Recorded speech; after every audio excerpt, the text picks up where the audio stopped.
Hello and welcome to the Portent Kast. My name is Lila. I am your dungeon keeper and host.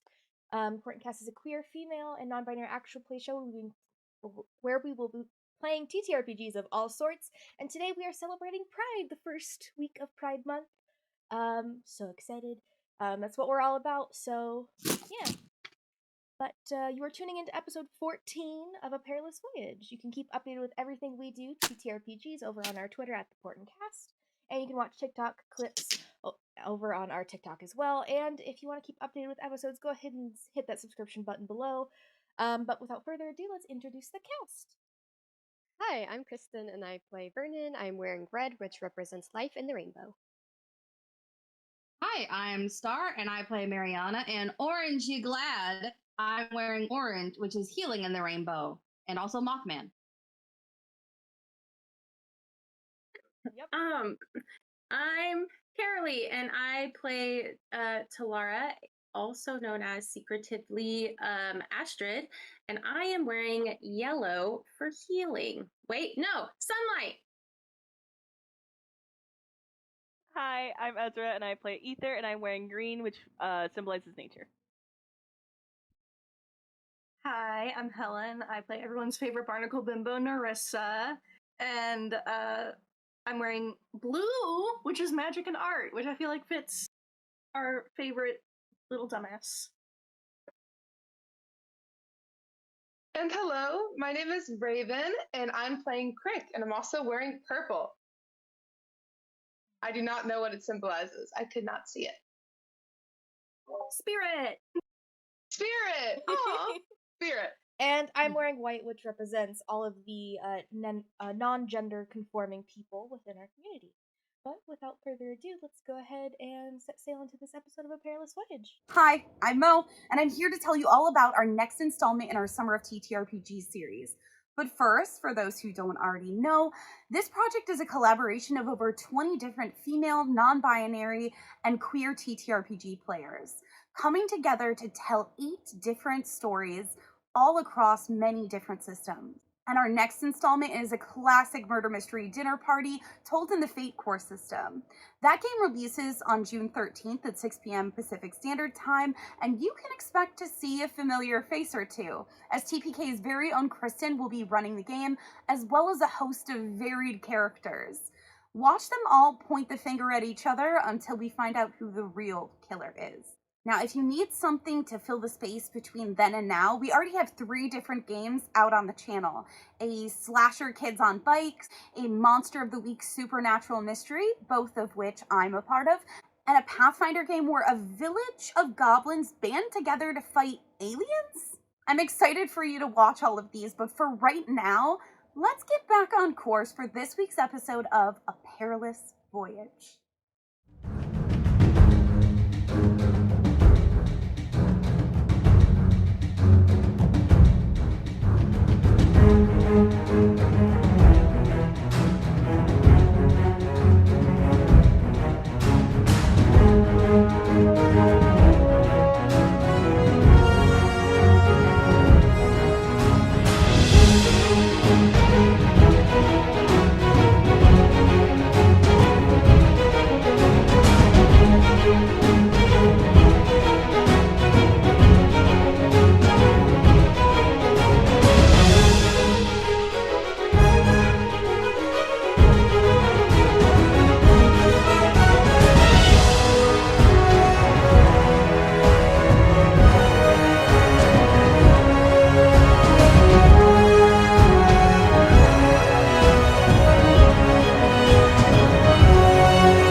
The crew of the Golden Rose sailed to Ogorok Scurry for their next clue when they were ambushed by an invisible pirate ship captained by the illustrious Vixen. You all began to question why she had ambushed you before she requested a private audience with Mariana and then Seraphina.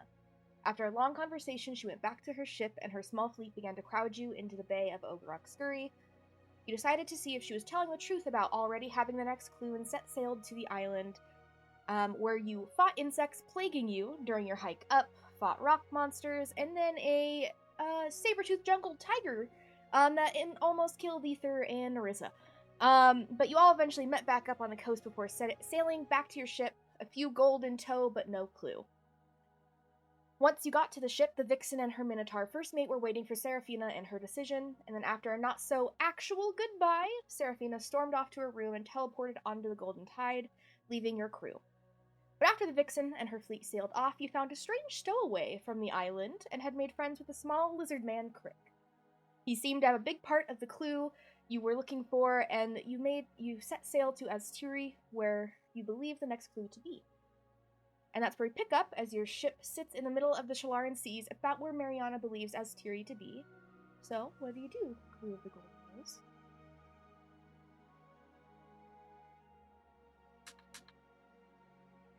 What a good question.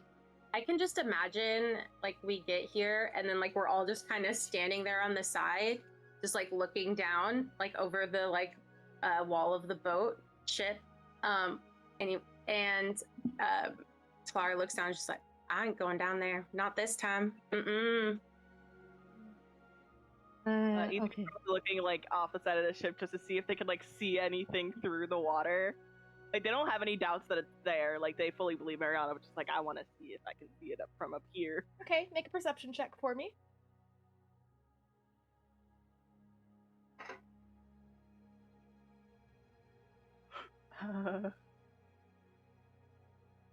Four? You just see a little sea turtle just kind of floating in the waves. Aw. Cute. Okay. Narissa can jump in. Hold on. I'm gonna do the thing that Torp did, where he's like, I'm gonna do the thing that Torp did, where we're like, separate the crew, all the PCs, and then, everyone's coming, and then I will be like, Devil Smiling Warwick, you're in charge while we're gone, because we're all just heading off the side of the ship. Okay, that sounds good. Don't leave until we come back. I mean, we'll probably have to sail around a bit to make sure we don't lose this spot, but you know. That makes sense. Barky, do you have any other kind of do you have any long distance communication device? Like a sending stone cough cough. I don't know if you have only use once. If there's danger up, then it would help them get down to us to let us know. Yeah, for sure. I have sending stones. Would you be able to have one that they can keep up here and let us know if anything dangerous happens? He's gonna open his bag and just toss one to Warwick. Not okay. No, give it to Devil Smile. No, Warwick, don't talk to it right now. Don't say anything. I'm gonna walk over and just take it from him gently. He puts it up above your head. Warwick, no. It's okay. I'll listen to you, Captain. He puts it in Thank Devil you. Smile's hand. Thank you. I know Warwick would just say random shit and then not get to use it for the rest of the day, and I'm just like, no. But we can only use a sending stone once a day, right? Okay. So we'll tell Devil Smile about the once a day thing.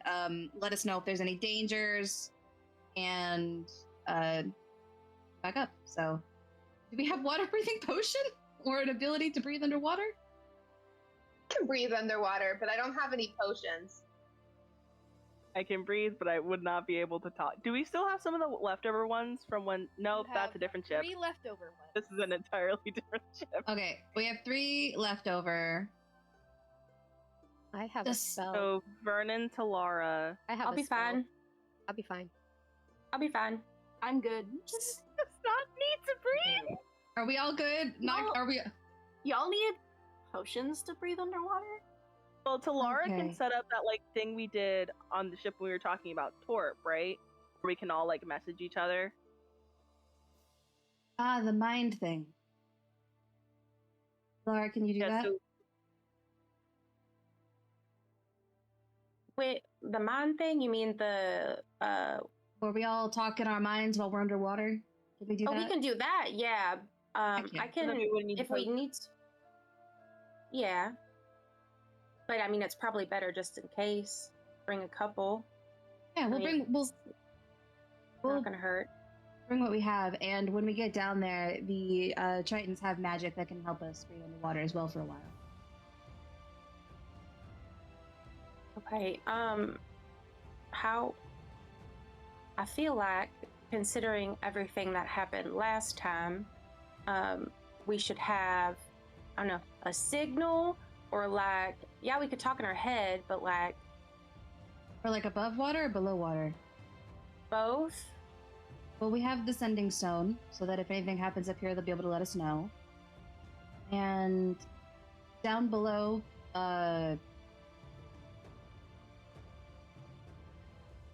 don't touch any weird boxes by yourself so you don't get Yeah. sucked up into anything. But we should probably get going if we want Stay to together. stay Here. together. Don't go get poisoned in a boat. Okay, I'm going overboard now. I go over and it's like, all right, let's go. Whoosh. I'm not. So, are you guys doing your own water breathing things? Because Mariana's just gonna go without it, I guess.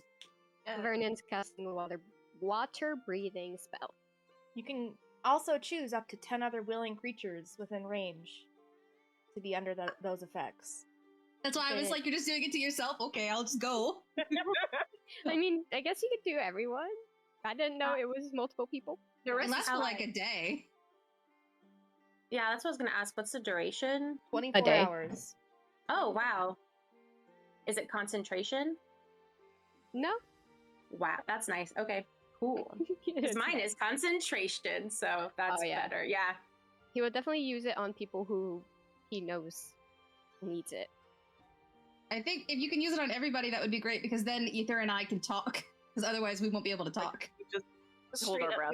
We'll just go. We'll just go. Ah! Bubbles come out. Is Crick?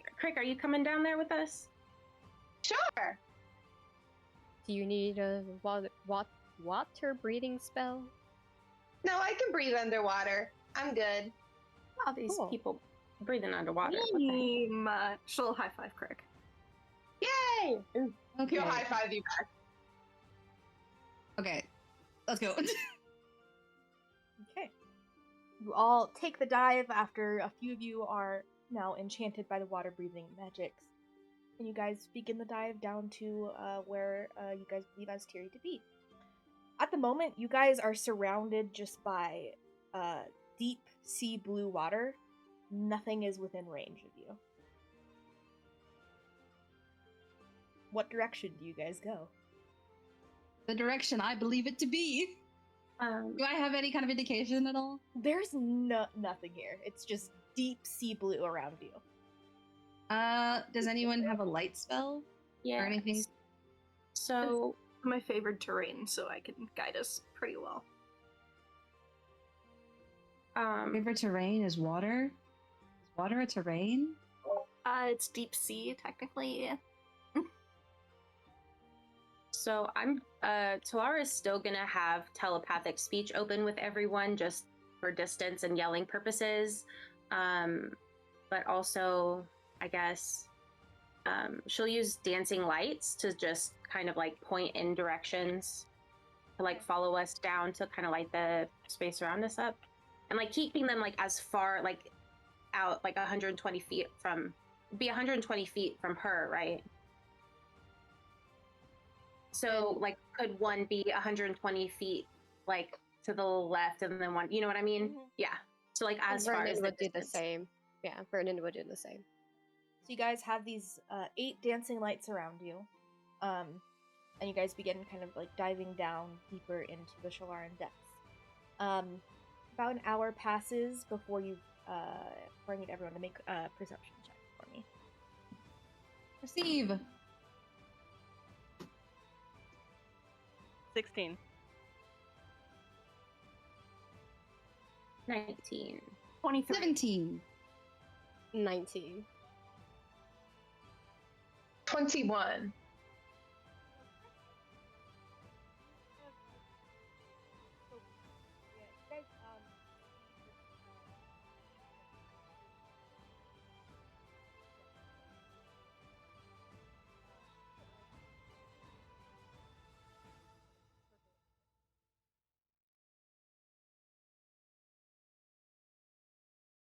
Does it look like a creature I would be familiar with? It definitely looks humanoid. I saw something moving around. I think we have mer people, yo. Whoa. Smart people. I saw a tail and like it looks like it's ongoing humanoid. I'm excited. You saw something moving. I'm getting the hell back. From past experience, I am just gonna stay as far the hell's away from whatever this thing is as possible. She's go. I'm gonna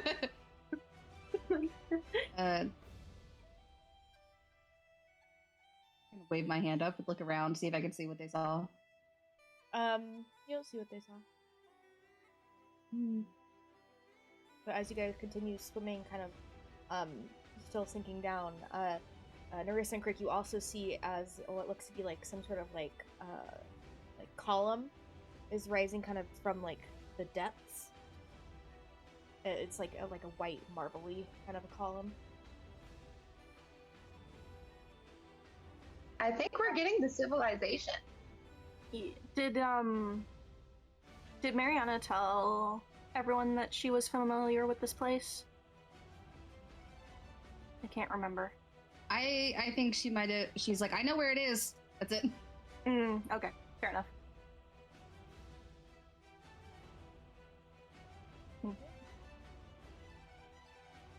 There's like a column over there. Should we be swimming towards it?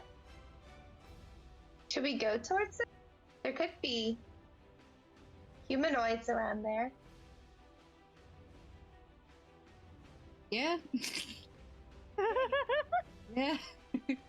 You guys begin swimming towards it, and eventually, as you are swimming further and further towards the column, you guys begin to see different not buildings, but almost pavilions with these columns and then arches above them pop up. And this is immediately recognizable to you, Mariana, as Azitri. As you guys are approaching, you guys see a multitude of different creatures. You can see mermaids and mermen, kind of all swimming about. You can see tritons and Shalarin, all kind of living, coexisting in this space. There are deep-sea creatures, fish, there are even a few sharks and dolphins and things down here as well. What do you do? I say nothing and start swimming toward the temple and say absolutely nothing to anyone. I go, oh, we're here. Okay. Ether is absolutely amazed at all of this. You guys begin swimming. Are you guys following Mariana, or? From the back, yeah. From as far away as possible. I think he's getting distracted, Crick is, but he's definitely like still trying to follow, but every time he sees a new creature like swim by, he's like, oh, and then like has to catch up. Atlantis! Crick, Wow! You're a little critter, Crick. You gonna get eaten down here. Maybe. And he's still just like looking. Vernon's gonna cast Alter Self with aquatic adaptation, and that way he can move faster if he needs to. Okay. You all kind of begin following Mariana. But Vernon and Mariana, as you guys are kind of swimming around, you guys notice, just kind of out of the corner of your eye, a few shapes coming towards you. You can see there are these Triton what look to be guards, on dolphins, and they're kind of swimming up towards you guys. Okay.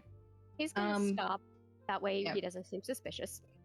We all stop and like wait for the, like when a cop pulls you over, we're just like, yep, polite pirates. And shortly after, you can see there are three figures, all kind of what look to be dolphin riders, which you would recognize as most of the guards here. And there are these 3 Triton people kind of just on them, and one that looks to have like a kind of seaweed lapel kind of cape thing on, kind of speaks up. What is your business here? We've come on a search and a visit. We are here for the Shrine of Agai at the moment.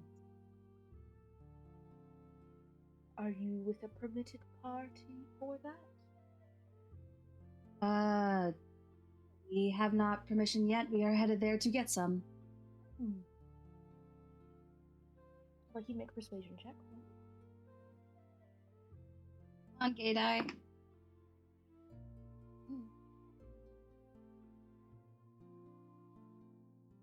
12. You can see the other 2 are kind of like circling around you guys with their dolphins.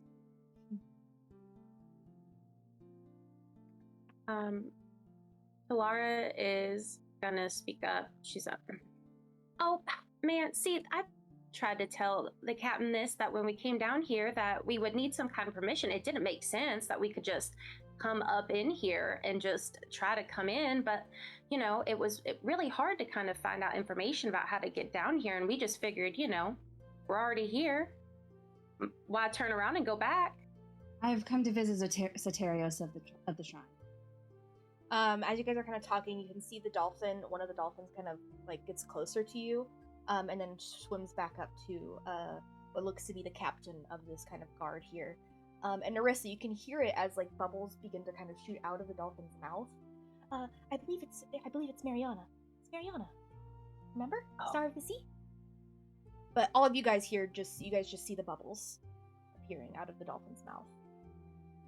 Narissa's definitely eyeing Mariana after hearing that. Like, oh my god, she's a star? Well, let's get you over to Soterios. And now you have a police escort to the Shrine of Agai with the dolphin Can we- riders.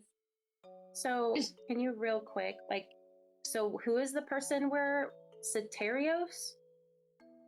That's just the name that I randomly said. Oh, okay. Oh, it was a random name. Oh, okay, cool. But you guys begin swimming over that way with the dolphin riders in tow. Is there anything you guys are doing as you guys are kind of beginning to swim through Azitri? And you guys can see that there's these kind of like air bubbles that begin to shoot up kind of in spaces. There are a lot of plant life. There are fish and creatures just roaming all around. Narissa's like whispering to the dolphins. Oh, you can speak to us? A little bit, yeah. Oh my god, hi. Hi. You know Mariana? Yeah, she was here a little bit ago. I can't remember when. That's so cool. Yeah, she was in the Shrine of Agai for a really long time. A really long time? Yeah, I mean, time is weird here. I don't know what time is really. That's fair, you're a dolphin. Yeah. I mean, I was pretty young when that happened, so, yeah. Are you like an adult now? That's cool. Mariana's our captain now. She like leads our whole ship. Oh, okay. Anyway, thank you. You're cool. Oh, thanks. I like And your, she blows a little your kiss coral. at the dolphins. Yeah, Thanks. blows one back. I love underwater kisses when they go like, when the mermaids do that with the bubbles. Mm-hmm. But what are the rest of you guys doing as you guys are beginning to swim throughout the city here? Vernon's definitely keeping an eye on the architecture and just like, this is nice. He's very intrigued by it all. And you would know that this architecture is predominantly elven, like ancient elvish. Good to know. And you can also see like some of like the buildings are kind of sat like a slant almost. Some of it looks to be buried under sand and rocks and things as well. Is it like super lit up? It's not super lit up. There are like small kind of like plants that kind of give off like a sea green kind of glow. there aren't necessarily streets here, but you can kind of see where there are like places in between buildings and such that these kind of dot those kind of walkway or swimways. Yep. Lara's still a little nervous though, because she's like scared of the things under the water. So Ether is hanging close to Lara, but is definitely just like in awe, looking around at everything as they're going. As you're going, you kind of just see like you see these two little young mermaids kind of just playing in the water with some fish, kind of just playing some sort of game. But Lara's like definitely like fine with being closer to Ether, I guess, towards the middle. But she in her head tells Ether, if something comes out of one of those shadows, and I don't know what I'm gonna do, but something not good will happen. I cannot. And she's like freaking out. It's gonna be okay. I'm more prepared than we were last time. And Okay. so far, doesn't look like anyone is hostile. So we should be fine. I mean, they did let us in here pretty quick. As for not having any permission, They want to protect the city. right? Well, we'll just go with that, I guess. you guys continue swimming, and about another 15 minutes pass before you guys approach this what looks this large kind of mountain underneath the water. You can see that there's this large cave entrance that has like crystals, like pink and purple and blue crystals kind of shooting out of it. And you can see there are two mermen guards here with tridents kind of guarding this entrance. And you see the Triton captain of the guard kind of approaches. Can one of you go get Soterios, please? And they nod, and one of them swims into the cavern there. Is there anything you guys are doing while you guys await for Soterios? Waiting anxiously. Like if she were on land, it'd be like bouncing back on your feet a lot. Like, but in water, she's just like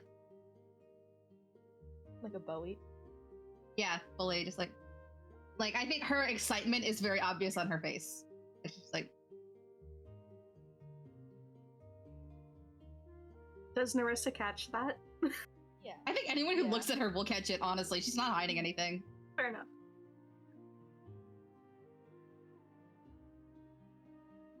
Ether is gonna glance at her and it's like, I don't think I've seen you this excited. Not a reason to be this excited before. I mean, I'm not excited. Shut up. Okay. And like just doesn't say anything else, but is like kind of smirking a little bit. During this Like time, during this time, Narissa, you can see that there's like what looks to be like a little a little fish kind of just is like kind of swarming you. Oh, hello. Ah, hello. Who are you? I'm just a fish. But your coral reminds me of home. Oh. Do you want to be my friend? Sure. I'm gonna call you Nemo. Oh. Oh. I'm not a clownfish, though. You don't need to be one. You like my coral. It kind of nestles into your hair as it's kind of like waving around your coral horns. Narissa's in her happy place. Is there anything else anyone does while you wait for Soterios? It's been like 5-ish minutes at this point. I think Crick is just watching Nemo swim around. He's like, wow, everything here is so pretty. And he's just looking at Nemo swim around. And everything else that's just swimming around. And you are almost kind of like drawn to like the crystals that kind of like shoot out of this cave entrance here. They're very large in comparison to yourself. I feel like you probably not go like super close to one, but get closer to one and just kind of like look up at it And he's just kind of been there after looking at Nemo. He's like, so cool. And he just like swims over to them and is like, whoa. And as you're kind of like inspecting them and kind of looking at them, you can see the other, the merman guard here, kind of just peeks over to you. Make sure you do not touch the protected crystal. Okay. Does it like hurt you if you touch it? It is considered a relic of the shrine, and only the priests can touch it. Oh, okay. I will not touch it. Good. I'll just look at it. Otherwise, we'd have to bring you in front of the queen. That would be a little scary. It's okay. I'll just stare at it. Don't worry. Good. And he just kind of nods and keeps looking at it. This guard is kind of just keeping an eye on you this whole time. But eventually you see the other guard who had gone into the entrance come back out, and you can see another figure kind of swimming along behind him. And you see a Triton man, looks to be probably about 5 foot, 5'1", has this almost kind of seaweed-like hair, kind of just going out around him. And immediately as he comes to the entrance and he sees Mariana, his face lights up. My star of the sea. And he comes up and swims up to you. How have you been? Life is a wonder and also a burden. How are you? I'm good. It seems there are some new notes I need to make. Yeah.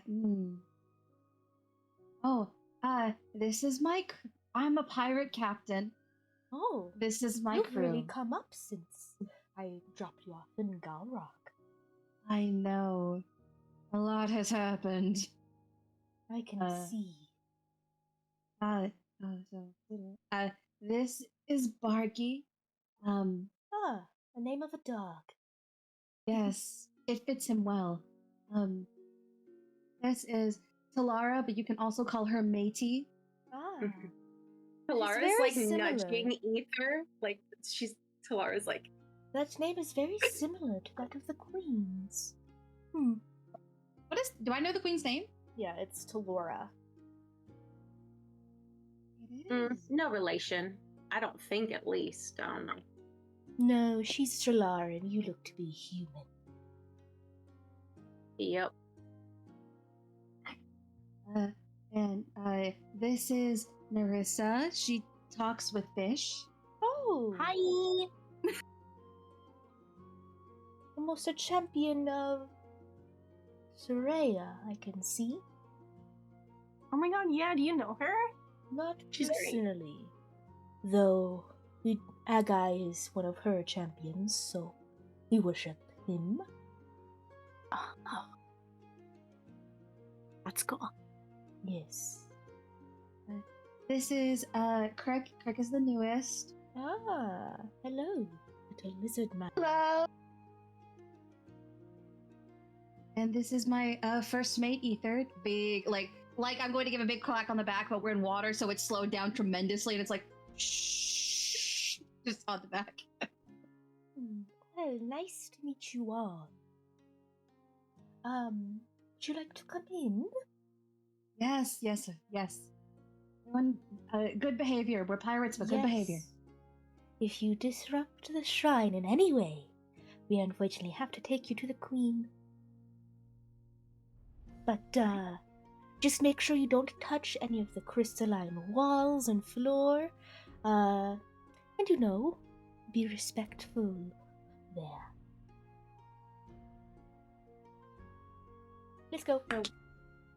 Talara's gonna just in her head to, I guess just Ether so that Mariana doesn't think anything. Wait, so if we touch something, we get to see this queen? Do not touch anything. I swear to the gods.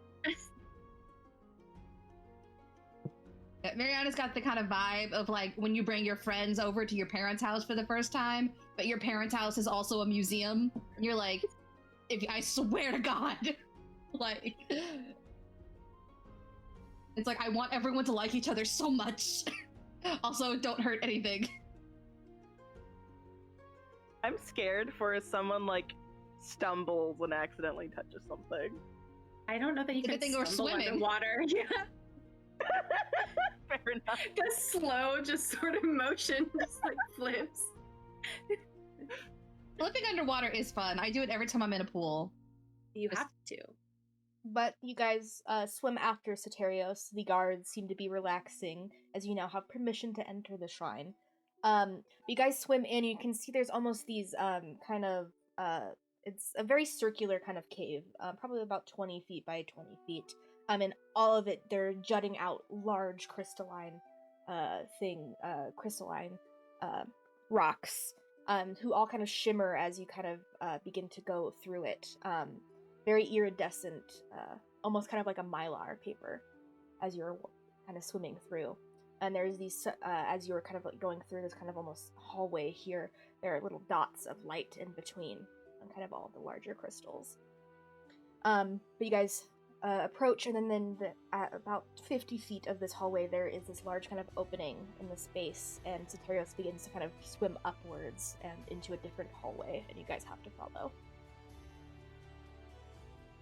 And eventually, you get into a space where there is just kind of like a smaller room, probably like 15 by 20 feet, and that there are the same crystals kind of go over it. And then there is a small table to the side made of like a stone slab work, and then there is another kind of almost looks to be kind of like a bed made of stone as well in this space. And there's a bookshelf made of kind of like that same stone with a bunch of different little trinkets and paper and books and things on it. But yeah, you guys enter this space. What are you guys doing? Perceiving things. Okay, there is a stone table, a stone bed, and a bookshelf. It's not very decorated. Cool. We can step in here and touch things in here, right? Yeah. Or no? I mean, it's still like the floor itself isn't the crystalline stuff. It's just the walls are. Got it. I'll just swim over and follow Soterios, and it's like I'm just like follow. There's a weird energy going on where she just like needs to be close to this person. So, dear, what have you been up to? I mean, you're captain now, but I see some things have occurred. You could say that. Well, some new things have happened, and I'm gonna cast thaumaturgy and make like what do I do here? I'm gonna make my eyes go like bright green, and then make like green fire appear in my hand underwater, and then just like make it spin around and disappear, and be like, so that's new. Yes. That come with your second resurrection? Yes. Yes. A dragon killed me this time. I know what killed me this time. We're all good. Oh. So you have your memories intact. Interesting. And he turns around and swims over to this table that's in this room. Kind of begins drawing his fingers over it in some sort of script. And you can see as his fingers touch it, you can see there's a brief light that appears on the stone table here. And as the word is created, whatever script he's writing in, it disappears and he continues to write. What else? What else?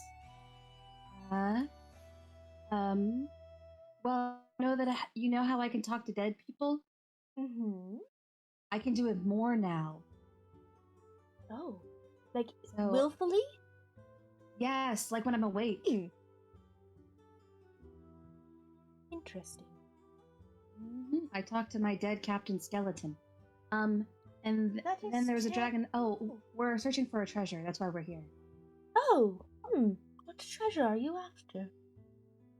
Raganorth's treasure? That has no meaning to me. Right. Ancient dragon horde. Clue. We were searching for clues. One of the clues was flooded city. Thus, flooded city. What are the clues that you're finding? Pieces of a map that have symbols on them and boxes. And in Draconic. That's why we have Barky.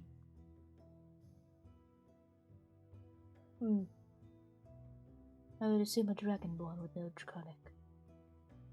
We also have a dragon. It's a story.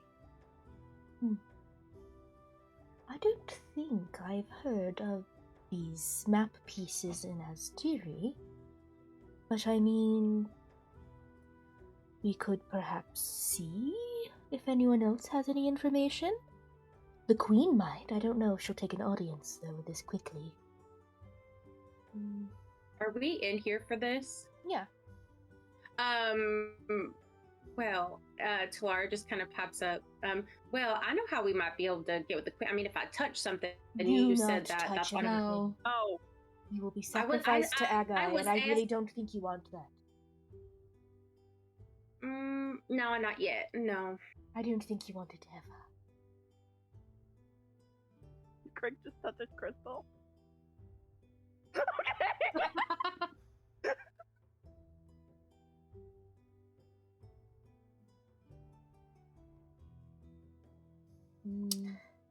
How quickly would we be able to get an audience? Oh, I don't know. I don't know how busy she is this time of year. I mean, I've only ever met with her a handful of times, and I've been here for 100 years. I don't know. I mean, I could ask the High Priestess if she could get an audience, allow you guys an audience, but perhaps if I say this is of dire importance, but I don't really see that a treasure hoard is of dire importance. What is that face? It's. Can I talk to you privately in a private place? I don't trust the little lizard man not to touch the things in here. Won't. You're good. I promise. Ether, can you watch everyone like children? Yes, I will make sure nothing happens. It is okay, I will also make sure nothing happens. And he snaps his finger, and you guys see this air bubble kind of float to the top of the room. Oh, that makes sense. I won't touch anything though. I promise. I will know if you do. Okay. Okay, follow me, Mariana. You guys kind of just go out to just kind of like this. It's not necessarily private. There aren't any private areas in the shrine itself. It's all kind of like open space. But you guys swim out of where Soterius' little kind of like home abode is, and kind of swim out into that larger part of the cavern. The cult that we've learned about is the Black Hand. Communion of the Black Hand. Communion of the Black Hand. Okay, I have so many pages of notes. I should organize these.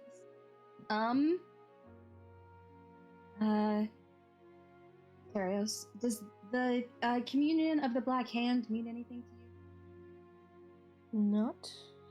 Not off the top of my head. What is this a cult, or? Essentially, before possibly the cause of the Pyrians. Ooh, so we're talking ancient cult. Ancient cult that follows ancient dragon Raganorth, who, ancient dragon, has power over one of our crew, and is turning possibly him into a member of the Communion of the Black Hand and killing him slowly. Them. I was gender neutral, so you don't know who I'm talking about. Them. I think I know who you're talking about. Fuck, okay. I saw the one with the little necrosis fingies. Yes, necrosis. Sorry, that was so funny. So we're trying to find the treasure so that the dragon doesn't consume him fully, and then the Skeleton King, the king of the pirates, is also trying to find the treasure and has tried to kill us multiple times at this occasion, as far as we are aware. So that's about as dire as we can get to this point. I still have no idea what half of that means. Understandable. But I mean, the Queen, she does know more, so if you had given this information to her, perhaps she would know what you are discussing. You don't think, I know she is a queen, you don't think that she would communicate with the Skeleton King, do you? And let him know our plans? I don't know what the Skeleton King is. Okay, is that just a skeleton with a crown on it? No, he's a dragon man. So a dragon that walks? You know what a dragon is? A dragonborn, yes. I've met many. Wonderful. I've done travels aboard the lands. Oh, I know. There's a lot going on right now. I don't know what's going on half the time, and I'm leading people. So it's a tall dragon man. He's like 10 foot tall. He lives in like a mammoth skull, and he's the king of the pirates. He's a descendant of this ancient dragon who a bunch of sorcerers locked in a cage thousands of years ago.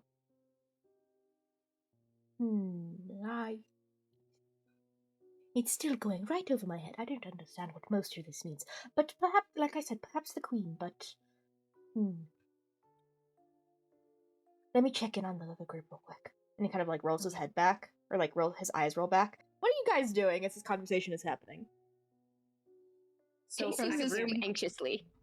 Watching everyone like a hawk. Also kind of like looking at the crystals. Talara is intentionally irritating Ether, so I can't touch this. It's definitely pacing. No. I can't touch this. No. Do you need this? Can I sit on the bed? The bed is just stone. Yeah, it's just stone. So, okay, yeah, so can I sit on the bed though? I don't see why not. I mean, he said don't touch anything, but do we need to really sit underwater? Like, I'm just like, I just don't want to sit here or float here. I don't know. If you want to sit, you can sit. There are books on the bookshelf? There looks to be kind of like, what look to probably be books, but they look to be made of stone. Are we not allowed to touch the books? Just to be safe, I don't think you should touch the books. Okay. Then what do we do? Just wait? I'm assuming so. Okay. He tries to like find a spot to sit somewhere that isn't the floor, because he's like, I don't trust anything. And so he's probably sitting on the table. Okay. Narissa's sitting cross-legged on the floor, being on her best behavior because she can see how much this means to Ariana. So she's trying to be good girl. Okay. And Ether, you said you were kind of like checking out the crystal, or trying to figure out what it was. You're very fascinated with it. Go ahead and make a nature check with advantage.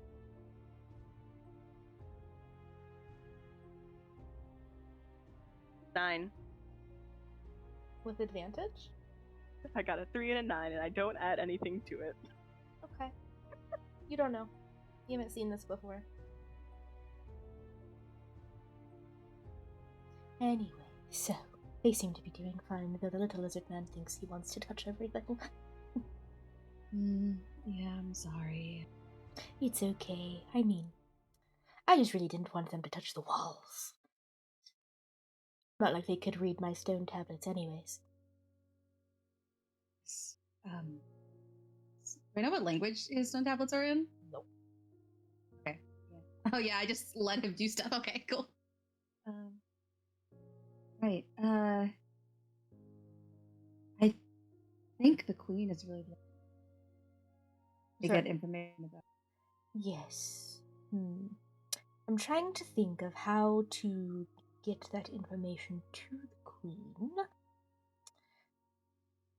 The only way I could think is through the high priestess. But is there anything we could do for the high priestess? I don't know. We'd have to go see her. Let's go see her.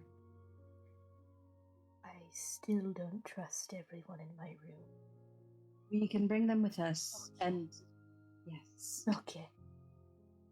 You see, probably about 5 minutes after they had left, Soterios and Mariana swim back into the room. Fellow follow me, young ones. We're going to go see the High Priestess to see if she can meet us with the Queen.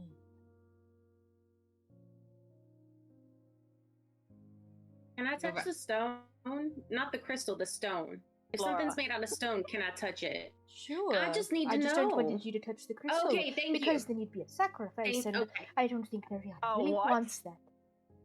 I just sorry? said if, you touch the crystal, then you brought to the Queen to be a sacrifice to Agai. Lovely. Yeah, they already said that. Yes. Yeah. Does your I first think mate Ether was listen, too, like- Mariana? What'd you say? Does your first mate ever listen? They were too like fascinated with like everything around. Soterios, do you think if I touched a crystal and was brought before the queen, she would kill me? You would be a sacrifice to Agai when Agai comes next. When Agai would Agai comes literally next. eat you. You'd be devoured, like ripped apart. Right. When does Agai come next, though? On the next solstice. Ariana, if you're thinking about this, I don't think that I'm the dumb one here. There's no getting out of it. Once you're sentenced to sacrificial, you cannot get out of it. There's no meaning of getting out of it. Do I know what Agai, like, does Agai look like a kraken by chance? From what you've been described, it's an ancient champion of Soraya. You aren't necessarily sure what it looks like. There are no statues of Agai in here either. I mean, you could ask Soterios. Soterios, what does Agai look like? Very large sea creature. Tentacles? No. Ugh. We don't deal with kraken business. I thought it could be the kraken that Crick was looking for, and it'd be like, wow, here we go. Would Narissa know when the next solstice is? Out of curiosity. It's like 2 or 3 months away. Okay. We're all thinking about it, I think. Please don't. Let's not do it. Let's go talk to the High Priestess. I think all of us have dumbass energy, and all of our characters have dumbass energy, and all of us are considering it. And if we're not gonna do it, let's go.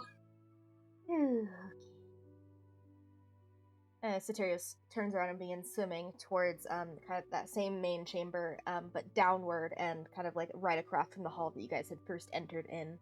And it enters into another kind of large chamber here, though there looks to be kind of steps leading up, and there are 3 chairs. But there aren't anyone sitting in the chairs at the moment. But you do see a Shalarin, a merman, and a Triton person kind of just kind of at a table that's in this room, kind of scouring over what look to be the same stone tablets. High Priestess, I have some visitors that are making a request from you. And you can see the Shalarin woman kind of nods. Well, yes, invite them in. What is your request, strangers? Oh, hello, Mariana. Hello. Wonderful to see you. A lot has happened. I'm a pirate captain now. We don't need to go into that stuff. We're looking for an ancient treasure, and we thought there would be a clue here. So... An ancient treasure. I don't know of any clues, so what is it that you're asking? Okay. And I'm gonna explain the same thing that I explained to Laris to her, and be like, the queen question mark or you question mark. Except I'm gonna be a lot vague about the people dying thing, because there's people behind, like, because the party doesn't know that stuff. Okay. Go scour our stone tablets, see if we have any information about this. Get a few of the other priests to weigh in on it. I personally don't know of anything. The clue said flooded city? Yes. Well, it was a mix of letters, but working it out, we worked it out a crick, and Talara worked it out to be flooded city. Crick, as you're kind of just here, kind of like listening in on this conversation and watching, you kind of feel that presence in the back of your head again. And in like a primordial, you hear the word marrow. The word marrow repeat in your head. Does my telepathy still work here? Who do I want to tell this to?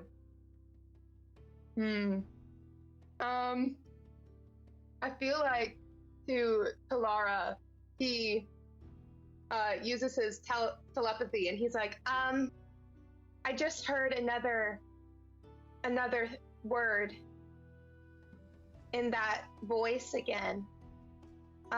It said Marrow. What? The same one, like the same voice as before? That said flooded city. Mm-hmm. And how I've never heard his voice before. I just heard it again. And he just said Marrow after they said that. Lara will out loud to the group say, does Marrow mean anything? It's just something that's kind of coming to me. It's a feeling. Marrow? That is a transformed merfolk. That's the only thing I can think of. Or bone marrow, I don't know. But if you've got the clue flooded city, there is a marrow cave not far out. Perhaps that's what you're looking after? I have no idea. I just kind of got that. Where did you get that from? It's a feeling.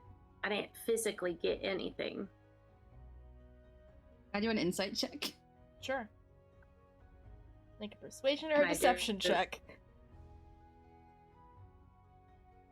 I will say, Crick is definitely looking a little freaked out after hearing that, so he's kind of just standing back like, that is a 16 plus 8. That is a 10. 24.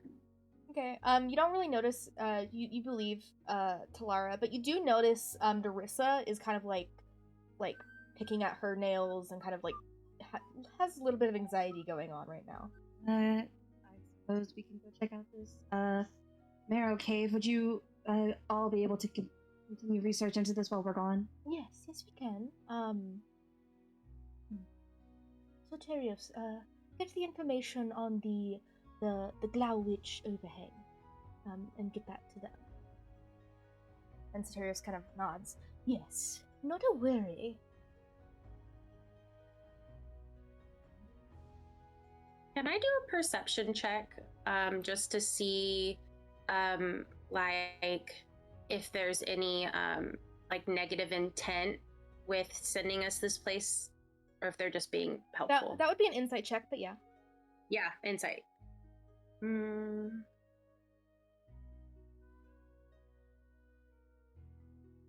Where is insight? That's a 17. From what you can tell, they're just trying to help, being as helpful as they possibly can. There is no ill will here. Okay. I love them. Well, I have some information on the overhang in my room, and we could go back there. Would the overhang be where the marrow are? Is that what they were? Yes, that's where they are. Okay. That's the cave that they dwell in. Fun. Another underwater fight. Well, I mean, if you're sneaky enough, maybe you could get past them, but I don't know if you want to be harpooned in the chest. Or something, I don't know. No. No, I don't think so. Well, anyway, let's go. And kind of swims you back up to the room. Takes another 10 minutes to get back up there. But you guys are all back there, and he's kind of flipping through his stone tablets before he picks one out and puts it out on the table. As he kind of places it on the table, you can almost see as the stone begins to meld with the stone on the table. You can see these like lit up runes that appear on the table. And if anyone speaks Aquan, you can see what the words have or what the words say.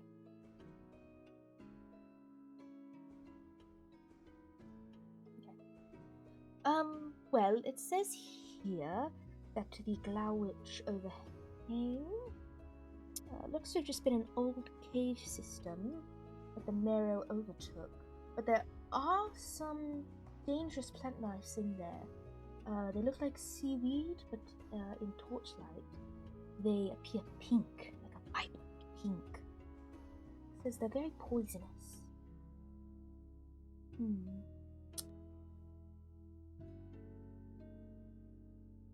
I can handle the poison. I don't think you can.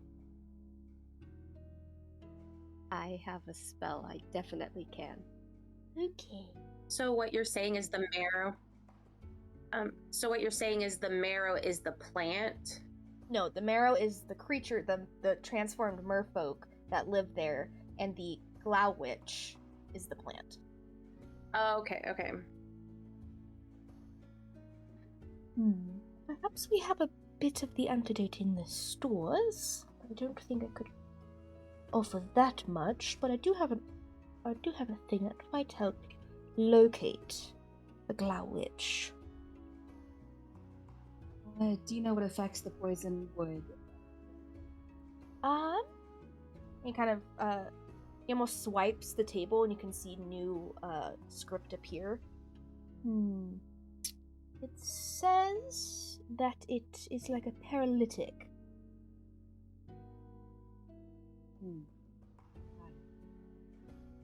Not a fan. I don't think anyone is. But that's all that I have on the Overhang. Though it does say that it is visible.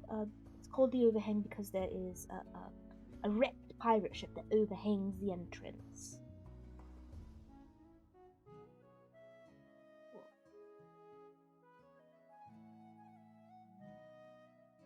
How long has the pirate ship been there? It doesn't say in the text, unfortunately. I personally have never been over to the Overhang. Okay. I think we should, if we have any possibility to get antidote supplies that we could get, we'll head over and keep looking while we do research. Thank you again for helping with this. Yes, of course. I mean, he swims over to a bookshelf and plucks off of this kind of like orb, kind of orb stand. He plucks the orb, and it's like this bright, vibrant orange, kind of almost like a fire, and he places it in your hand, Mariana. This is an arcane torch that if you say light and Aquan, which I'll teach you, it will appear with a vibrant arcane torchlight that can help locate the Glouwich from actual seaweed. But if you stay here and just keep an eye on them, I'll go get as much antidote as I possibly can, though I don't know if we have a lot in our stores. I appreciate it, thank you. Of course. And he swims out. You guys probably have about 20-ish minutes in here if you guys want to discuss anything. I think we have the option of going in stealthy or not. I don't know if holding this torchlight will make it so we can't be stealthy. But also it would help us not get poisoned, so. I can make us a little extra stealthy. I think if we should try stealth if it's possible. Especially considering what happened the last time we were all underwater. I'm sneaky. If it's possible, I know that Narissa can be stealthy. If we need to be sneaky and look out up ahead, Narissa and I can take a scout ahead. But I don't know. Does anyone know anything about marrows? I don't believe I've fought any before. Would Narissa know anything about Marrow? The only thing you would know is that they underwent some sort of transformation. They're originally merfolk, but they were transformed either because They were trying to think. Something happened to transform them, and they are more dangerous merfolk. They're very fast. They usually carry harpoons of some sort. Yeah. Okay, cool. Could I have read anything? Make a history check for me. Can I possibly make a history check just for as well? Yeah. Well, the gay dice do not disappoint when I say they roll poorly. That is an 8. I got a 14 and switching my dice. The most you know about them is that they are mostly here. They mostly live in undersea caves, and they usually have a lot of treasure. And they usually mark their territory with the corpses of people they've fought that are intertwined into kelp. Lovely, thank you. Yep. I hate that. I love that. Is there anything else anyone's discussing during this time period? I'm gonna. Yeah. Oh, you go. I'm trying to read my spell really quick, so you go ahead. Okay, I'm gonna swim up behind Narissa, and it's gonna be like that, there's a dead person behind you feeling. I'll be like, so are you doing okay? I could tell you were feeling a little bit off earlier. Narissa definitely jumps as much as she can jump in the water. I mean, for her, I guess she technically can. She's not really impeded by it, but just, yeah, I'm fine. I, put my hand up and place it on your forehead. I go, Can you reach? can I get... You can you're swim tall. up. You can swim up to me. Yeah, that's true. I keep forgetting. I forgot that you were much taller. I forgot that normally I'm at, like, breast height. I swim up. I put my hand on your forehead, and it's very weird and awkward, and it's cold, and it's like... You can talk to me.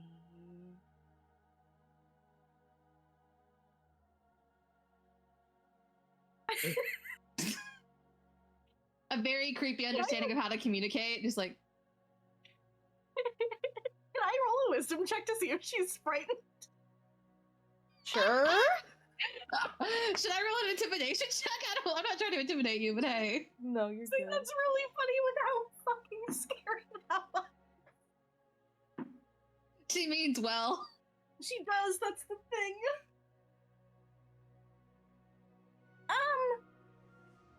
I mean, that's a 14.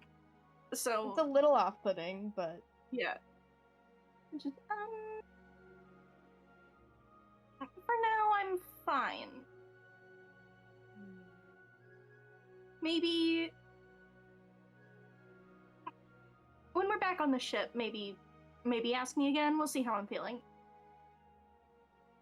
Okay. When I go back down. She does actually. She kind of likes the head pat. Mariana is like, I've done my job as captain. Great. And then turns away. okay. Carolee or Talara, did you have something? Yeah. So as they're just doing their thing, Talara wants to just speak with Crick in their head.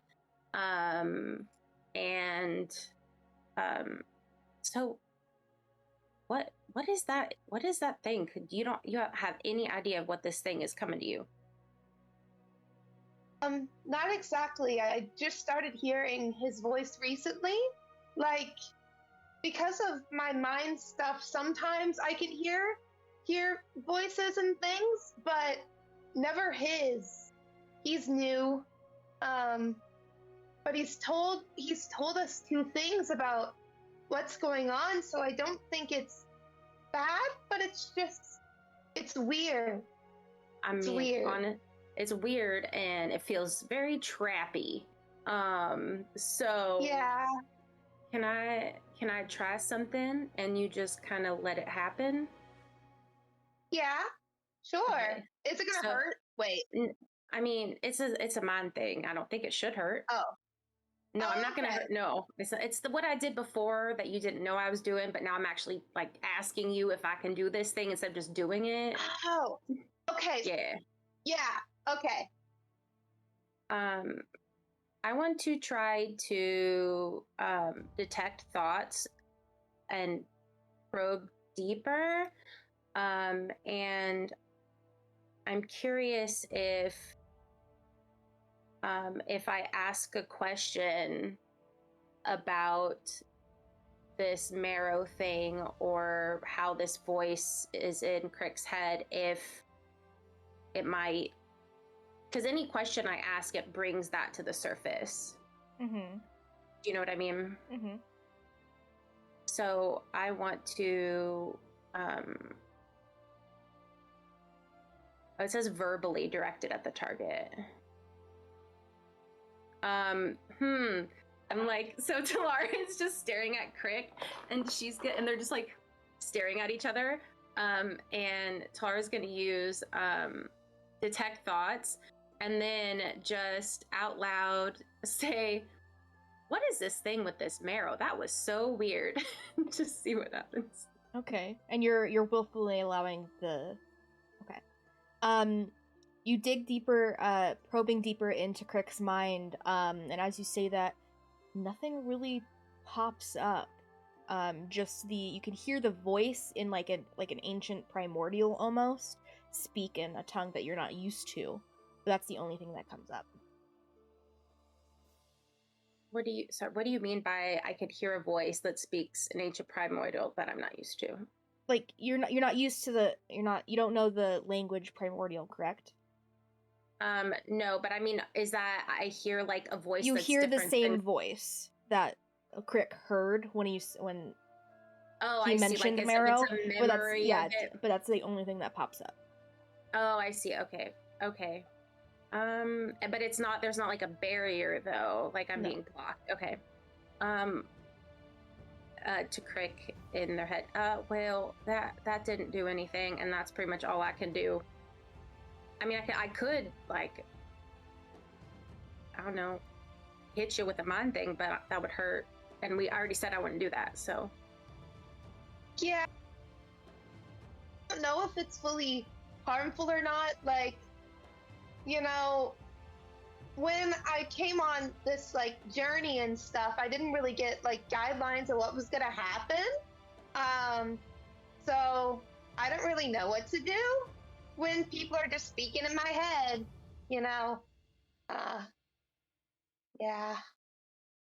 You know, I never thought of it like that, but that would be really weird, huh?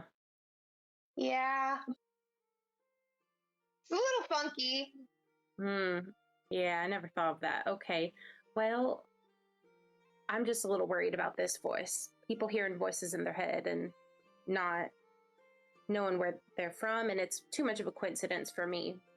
But and it's in primordial, which is weird because like I know primordial. Back home we use primordial, but I don't hear a lot of people using primordial.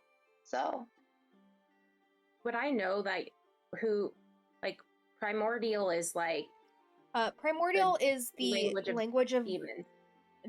No, usually it's the language of elementals or anything that has that sort of like ancient kind of thing going on. Like all of the Genasi usually speak primordial because they are one of the ancient races of Aramel. All of the elder evils would have spoken primordial. It's kind of all tied in kind of more of the ancient kind of beings. Oh, okay. And the ruins that popped up on the ship that she read were in Draconic? Yes. Okay. Well, I guess. But they gave me it in primordial, the word. Well, I'm a little concerned about this, but I guess we'll deal with it as something happens. I just don't like it, but okay. Should we tell the others about it? Or... That's a great question. Because like I don't want to scare them, because I know it's a little spooky, so I didn't want to scare them. Mm-hmm. But like I don't know if we should, like, get their thoughts or something? I mean, I can get their thoughts. I don't need to ask them. That's true. So could I, but I don't want to do that. I guess if it becomes more necessary, we'll tell them. Unless you want to tell them, go for it, Craig. Take them out. There seems like there's a lot going on. So I don't want to be like, oh, the clues I've been getting are this random voice that's in my head.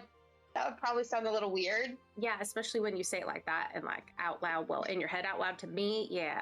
Let's just keep this one to ourselves for now. Okay. Okay. And Captain already looked at me weird when I said that. It just came to me, so. Yeah, sorry. No, it's okay. I'm weird. They know that. So it's probably kind of normal for me to do that kind of thing. That's why I said it. So, but the captain, I already know. Captain's smart. She's already going to think something's up, so. Yeah. Well, I don't want you to get in trouble, so. We're just looking at each other. Yeah, and kind of at this point, Soterios comes back. You can see 3 vials in his hand, like very small vials. Well, I could muster 3. That's all I have. Is that okay? Perfect. Thank you so much. Okay, and he puts them in your hand. Well, I could show you to the edge of the city. I've not been permitted to guide you, unfortunately. That's okay. Stay where it's safe. Please guide us to the edge of the city, but after that, please stay where it's safe. Okay, yes. And he kind of begins guiding you out of the Shrine of Agai, and towards the edge of the city to where the information of the overhang is. You guys get there, and so we're gonna take a break. Who wants an antidote? And welcome back. We pick up as Soterios has just led the crew to the city limits here in Azitri, and is beginning to direct them to where they need to go to find the overhang. So, just swim about a mile west, and you should be able to see the pirate ship. It's kind of like the bow of the ship is almost like sticking out. Thank you, and we will come back as soon as we can. Okay, I will see you then.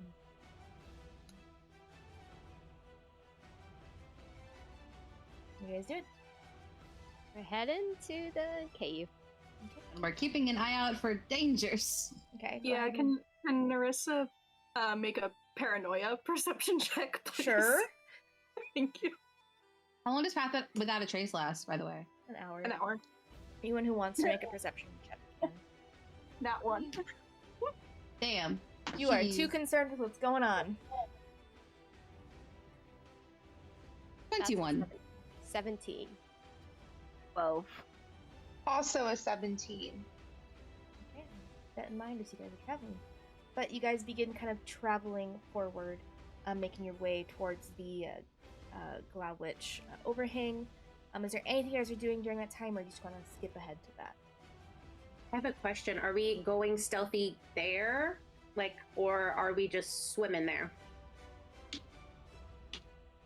I guess general stealthy, we're not actively talking loudly, I guess, but we're, I don't know. Well, because I don't want to cast dancing lights if that's going to be some potential to also, it will help us see better, but also could potentially draw things to us. I think don't cast the lights. I think we'll just, anyone who can't see underwater will hold their hand until we get to the cave where we have the thing that holds it. Yeah, Hold my hand. Holding my hand. Narissa's gonna wait until she gets the signal from Mariana to use Pass Without a Trace. The signal. Here's the signal. I'm not giving it right now, but here's what it is when it happens. Yeah. Okay. That's the whole signal. What's the order you guys are going in?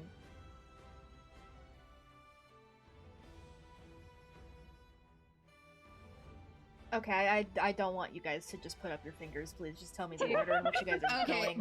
I guess Brendan and I are going first. Yeah, I'll be close behind. Wait, Yeah, can you then see I'll underwater, Vernon? Can I you see in the can dark? cast, Don't cast lights. We're doing stealthy stuff. Can you see? No. Dark vision. Okay, who's going after Vernon? I will. I'll be in the middle, so I guess that would be after Narissa. Okay, and then I I'll think be I'm gonna also behind. stay in the middle. Okay, then I'll be in the rear. Okay, and then cool. Okay, you guys begin swimming that way. Takes probably about 45-ish minutes before you guys kind of see. You guys can see kind of in the distance, probably about 300 feet in front of you, like the like a bow of a ship kind of hanging up into the ocean. Is there a flag or anything on the ship? No, it looks to just be like the front half of the boat. But what you guys doing is you. I cast Pass Without a Trace. Okay. Yeah, you guys are beginning to go forward, and then I'll have everyone make stealth checks for me. And you get to add 10 thanks to Pass Without a Trace. Nat 20. When we get to the edge of the cave, anytime we see seaweed, I'll like whisper the Aquan word for light to like be able to identify it. Is it just that we don't get close to it? Basically, yeah. That's a 23 with a 10 for that's what that is. I got a 15. 19. I got a 36. I got a 35. Dang! Let's go! Okay. You guys all begin kind of marching over that way. Let me just move you to where you guys are going to be on the map, and then I'll show you where you're at. Oh, I guess technically I got a 34, but it was a nat 20. I just wanted to say the high number too. Mm-hmm. And this is kind of what you guys are seeing as you guys approach. You guys necessarily aren't that close, but that's where you guys are on the map in that bottom left-hand corner. But you guys do see the cave entrance kind of right where the kind of part of that ship is dangling off in front of it. You guys do see a lot of seaweed kind of around. Okay, I'll light and Aquan. Light. Okay, you speak Aquan accent. you speak the Aquan phrase for light, and you do see as it lights up, it only appears in the 10-foot radius around you. In bright light, and then there's dim light in 5 foot after, or 10 feet after that. So, but as you guys are going, are you guys, and you guys, your perception checks, who had the 21? Okay, Mariana, as you're kind of approaching, you guys are kind of like making sure you're being stealthy, hiding behind rocks and things. You guys do see, or you do see a creature kind of up inside of the boat. Looks to be like of some sort of marrow, and then there is also one kind of guarding the entrance there. You guys do, as you guys are getting closer to this, you do see what look to be kind of corpses like in the seaweed that's kind of dangling upward.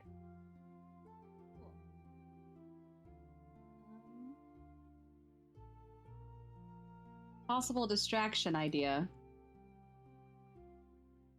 I could cast Speak with Dead on something and then let it just jabber away to distract them, and as we swim away from it. Ask, can you tell me your life story? Yeah. We'd have to get away pretty fast though, because it's like a 10-foot range, so I'd have to get 10 feet away from the skeleton, from the body, and then. But we have pretty high stealth. What are you guys doing? You guys want to do that? I'm game to try it. All right. Yeah. Because I can go up with you to keep Pass Without a Trace.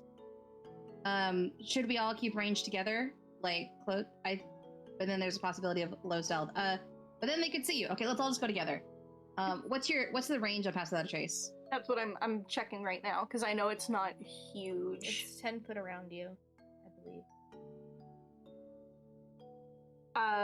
30 feet of you. Cool. So actually, but is it where that is? That's the nearest kind of body or corpse that you see. Is it a 30-foot radius, or so it's 30 foot on either side of you? For the duration, each creature you choose within 30 feet of you. All right. So presumably a radius from me. if you go to here, and then I go to here, I'll still be within range. So everyone will still be within range. All right. So I think that's what we're gonna do. So I'm gonna swim for. I think if that's cool with everybody, So Narissa can swim forward so that everyone's still in range, and then I'll swim forward to the nearest body, but still also be in range. And then when it comes, I'll dash away with my ability. So that's what I'm gonna do. I'm gonna go up and cast Speak with Dead. And then to the body that was over here, and go. Hey, why don't you, can you tell me your entire life story? And if anyone asks you a question, just keep saying it. And then swim away with my cunning action and all my stuff to, like, dash away. Okay, you're going. Move your token to where you're going, please. I don't think it wouldn't let me. I don't know if it'll let me now. Yeah, It won't let me. I cannot. Right about there is fine, yeah. And then... Yeah, Narissa was going to be, like, around this area. Marissa, you should be able to now. Let me just fix this in the 20. I figured we would all kind of just go in the group together with Narissa, just to, because we have to go that direction anyway. Well, I think you guys should go around this way. Okay. We're having this conversation in all of our heads. I mean, like, everyone should be closer within 30 feet of me still. Yeah. Yeah, so I think if everyone is still within 30 feet of her, but goes around the side, since the body is over here, then I'll dash over here and we can get in. Thing is we wouldn't know necessarily that it's 30 feet because we don't have rulers. So, like, well, just know that we need to stay close enough. Got it. That's what I'm saying is, like, just close enough, yeah. Okay. So, Mariana, you are beginning to swim over and you're going to cast Speak with Dead on this corpse, correct? Yes. What is your question? Can you tell me how you ended up here and make it really long-winded and just for a really long time? Just talk to me about it, man. So your question is, how did you get here? Yeah. Okay. I was alive. And then I swam to here. And then I died. Cool. And I've swum away, and I'm hoping that they'll, like... I need everyone to make new stealth checks for me. Okay. And the two Marrow that are here have kind of been surveying the area and moving around. My turn for a nat 20, which means 35. That'll be 22. 23. 24. That's with 10. 30. 33 in total. What did Ether get? 24. Okay. Trace OP. Love it. Okay. As you guys are beginning, and you, what are you guys doing now after Mariana has done that? Now we are making our way around the other side, going like this way to eventually get to the ship. Okay. It looks like the entrance is, like, there, though, underneath. It is underneath. Yeah. I'm hoping that they're going to swim over to where the body is, and then we can... Mm-hmm. What are they doing? We're kind of over here. So, okay.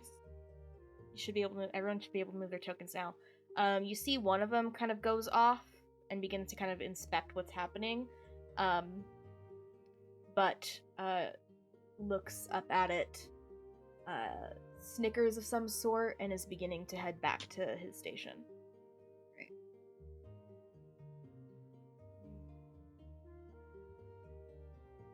What are you guys doing? Mariana goes, oh shit, under her breath. Do I see any more of them? Can I, like... Make another perception check. I think that's a 24. Tis indeed. Okay. You only see those two at the moment.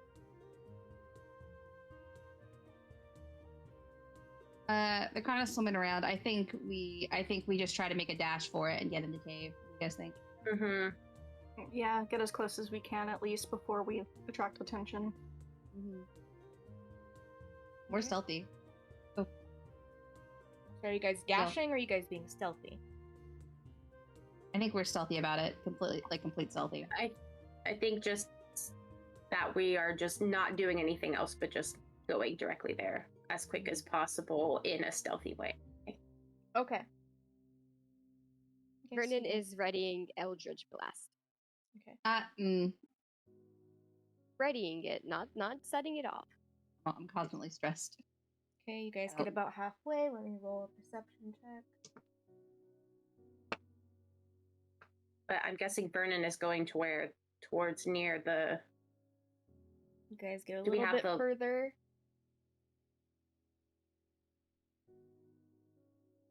We got the light out so that we're avoiding all the seaweeds. Mm-hmm. It doesn't look like there are any hot pink seaweeds within that light at this moment. Okay. But once you guys kind of get about there, you can see this marrow that's actually down below kind of notices water movement and looks towards you guys and getting ready to strike with a harpoon. Okay. I'm gonna cast Gust 30 feet away from us in a different direction, like perpendicular, and like just make a lot of bubbles rise up from that spot. Oh, sorry. Can I do where Ether did that? See Ether do that? Can I use minor illusion to like make like a plant kind of like float up? You can, but it's seen you guys. Oh, Oh, no! Damn. And it takes its harpoon and it goes and it hits with a natural 20. I thought you were saying that it was seeing the... No, it saw the movement in the water from you guys and then saw you guys. Hits Vernon with a natural 20. So you take... Silvery barbs. Vernon. But I had Eldritch Blast ready.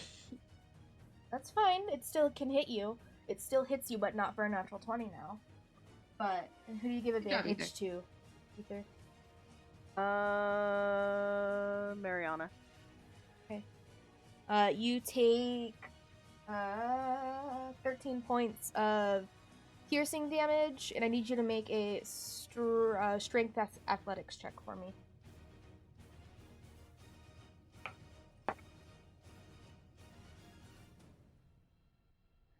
You said a strength athletics check. Athletics. Okay, so that's a 15? Okay. You see it tries to begin to pull you in, but you kind of stay your ground here. At that point, I need everybody to roll initiative. Yay! So if we were talking about this while you walked away. Star. Talara cast Death Ward on Mariana before we left. Okay, you guys need to tell me that when we're recording. No, I know. I'm saying, I'm meaning like I forgot to say it to you at all, but like that was my intention, and so I'm letting you know now before we start fighting that Death Ward was cast on Mariana. I'm gonna say that you could. I'm gonna say no fine. because it wasn't mentioned before when we were recording, or while I was present.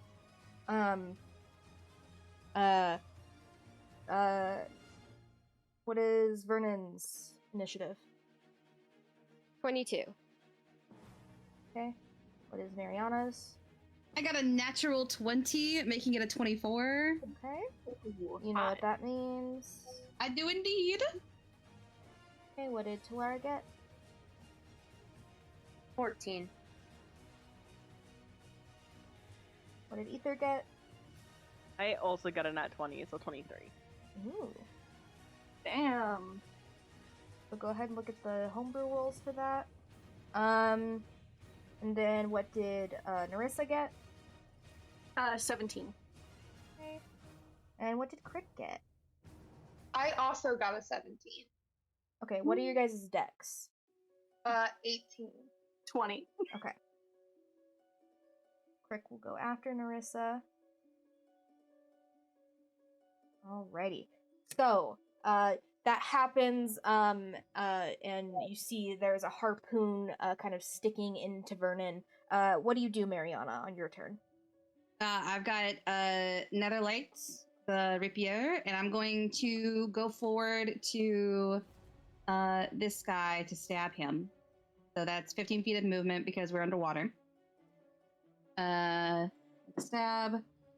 First one, well, it's advantage. So second one is I get +7 to hit, I believe. That's a 15 to hit. That does hit. And then we're supposed to do 1d8. So, and then does Netherlight do extra damage? But Only if you have the poison coated the blade. okay. Oh, does it do a +2 bonus regularly if it doesn't, Well, like it says in the thing? yeah. Okay, cool. Make sure. Then that was actually an 18. All right, that is 9 points of piercing damage, and then sneak attack. Okay. Is, I believe, still 3d6. I'm gonna double check. I don't think it's gone up to 4 yet. It should still be. No, it's 46 now. Okay.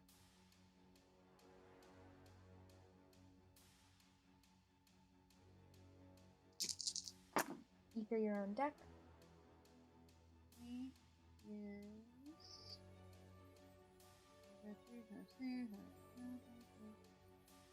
Just another 10 points of piercing damage. Okay. And the other guy is farther than 30 feet away from us, right? Or is he? Oh no, he's exactly 30 feet away from me. Can I do my thing then? Oh, he's 35. Never mind. Okay, that brings it to Ether. What are you doing as Mariana swims up and begins slashing the marrow in front of her? Essentially as close as I can get to doing the same thing. I actually think I'm. Oof, okay. Cunning. I can dash with a cunning action, right? To make it a bonus action? Yeah. Okay. I'm gonna do that. Okay, so you get 30 feet from where you currently are.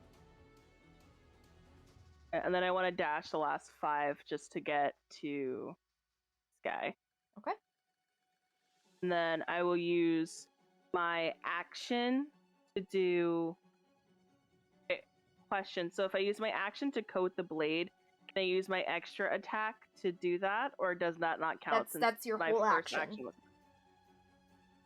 Yeah, but with a fighter, I have an extra attack. That's if you Would I attack be with able your to use action. Gotcha. Okay. I'm gonna... Yeah, What are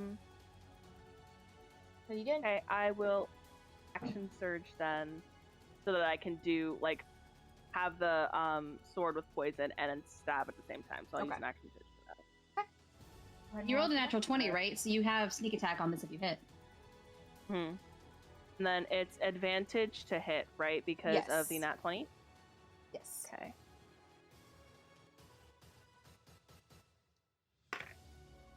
No, that was so bad. 16? It still hit. That still hits. Oh, okay.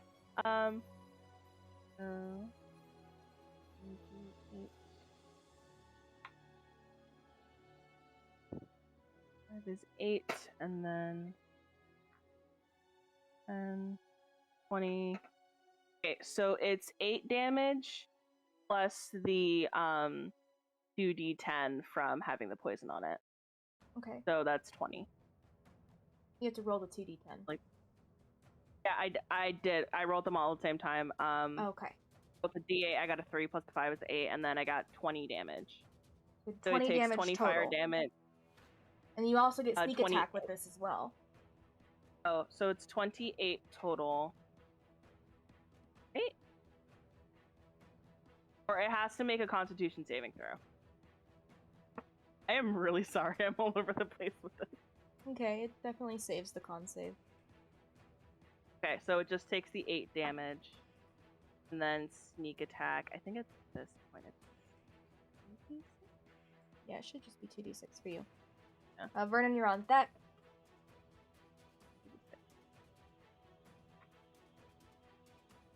So it's an extra 11. Okay, how do you kill the marrow?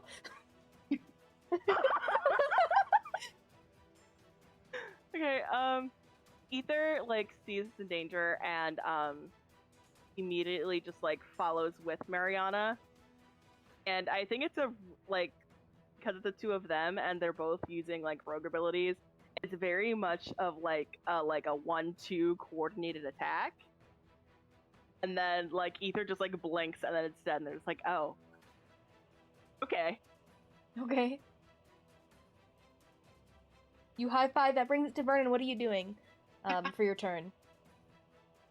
I guess he's gonna see everyone kill. I meant not everyone, but the first two kill the first one. So he's aiming his readied Eldritch Blast at the other one. So it'd be.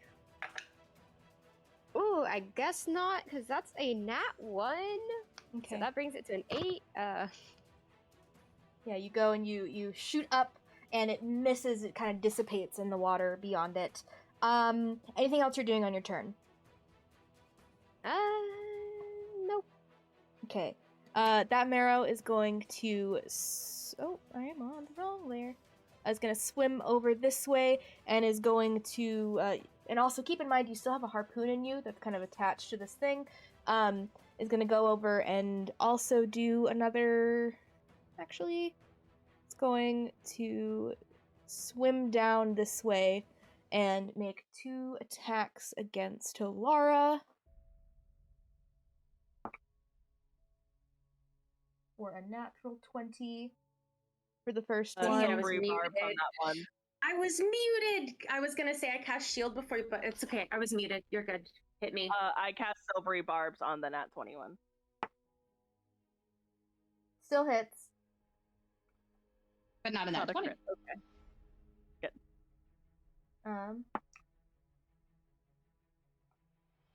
Okay, and then the second one doesn't hit you, but the bite does hit you for 11 points of piercing damage as it goes down and swims down towards you and bites into your shoulder. That brings it to Nerissa. What are you doing?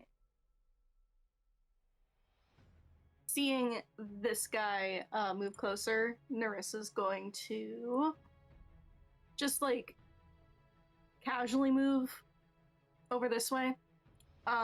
And you realize now that she has been moving slower with you guys intentionally, she can move at her full speed underwater. And she will use her bonus action to cast Hunter's Mark. It's actually going to take as you're swimming away, it's going to take its reaction to try to hit you. With its harpoon, and it does. I need you to make a strength check for me, an athletics check. Athletics check. Okay, hang on. I just gotta pull that up. Okay. I am proficient in that, so I get a lovely bonus because we're in the deep sea.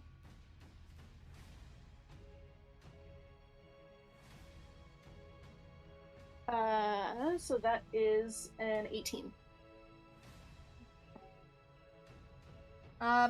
You are harpooned, but you don't get pulled towards it, unfortunately, but you do take 9 points of piercing damage from that marrow there. Okay. Continue with your turn. So Hunter's Mark, it gets its little whoop, its little anglerfish doodad on its head. And Nerissa will attack it twice using Sharpshooter. This dude isn't getting an easy round from her. This is her specialty, is fucking bitches up underwater. I say and then roll bad. That is a 13 for the first one. That hits exactly. Woo! Okay. So that is 6, 11, 12, 13, 23 points of damage on the first one. Okay. And then the second hit does not hit. I rolled a 3. Cool. That ends your turn. That brings it to Crick. What are you doing on your turn? As you see... Also, I'm sorry to interrupt, but I forgot to say that I'm giving Talara my advantage for silvery barbs. Okay. Does that I just wanted to say negate out the loud. advantage from Mariana, or no?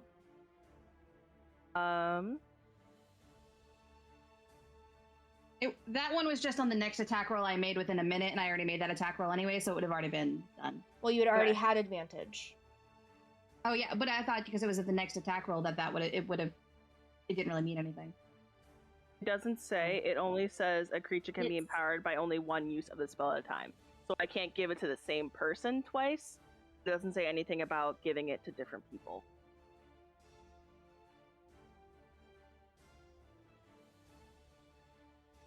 Okay. So yeah, you no longer have silvery barbs, but now Talara has one. I'm sorry, I just thought, because Star said I should say it out loud, but yeah. Okay. What is Crick doing? So he's going to summon the tentacle of the deep, and I can put the tentacle in any place that's 60 feet away from me. So I'm going to do it behind the main guy that we're fighting, but not towards any of my allies. Mm-hmm.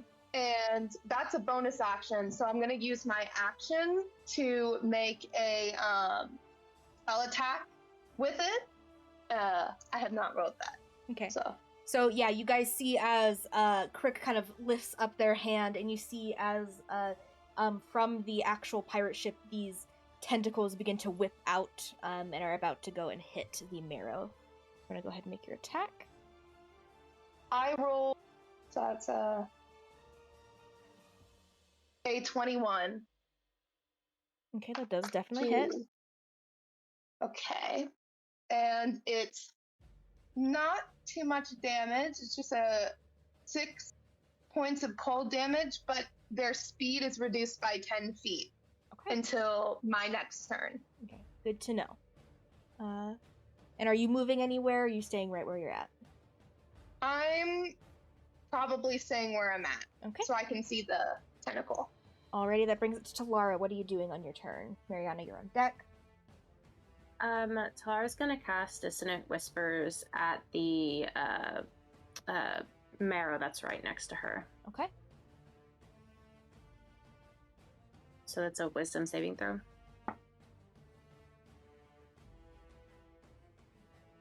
Okay, definitely fails. Go ahead and Okay. roll for that.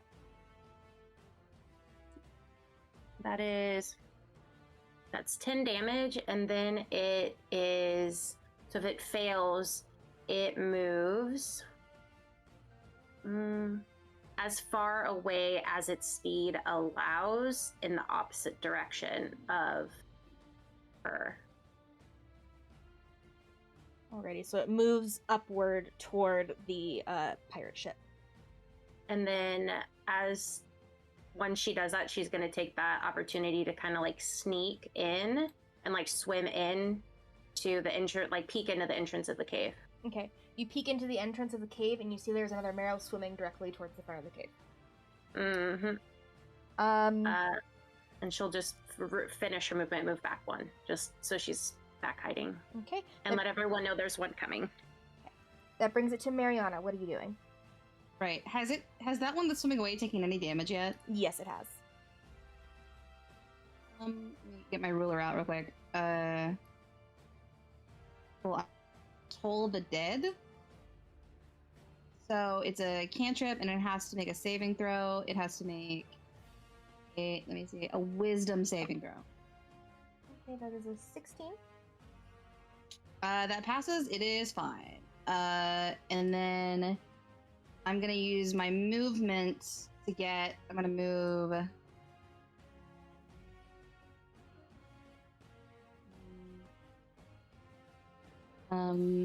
Over here, and kind of use my my bonus action to hide underneath parts of the wood so that I can't be seen, so I can do like a surprise attack. Okay, go ahead and make a stealth check for me. Okay. Is Pass Without a Trace still on? Nope, because there's Okay. a cast Hunter's mark. Right. Then that is a 28. Okay. Good to know. That brings it to Ether. Vernon, you're on deck. What are you doing? I'm gonna move over here next to Mariana. I'm going to hold my action to attack the second the one that's coming out of the cave is in range. Okay. Did you want to move here to do that? Because if it comes out here and you are there, you won't be able to hit it. I just didn't know how big the whole opening was, but yeah. Yeah, basically where that wood ends is kind of where the cave entrance ends. Okay, good. Cool. So you're holding your action for anything that comes in range. Vern, what are you doing? I am pulling the harpoon out of me. Okay. And that's, I guess, my action. Okay. You pull the harpoon out of you. Is there anything you're doing for your bonus action or movement? Oh yeah, movement. I should probably start heading towards the entrance as well.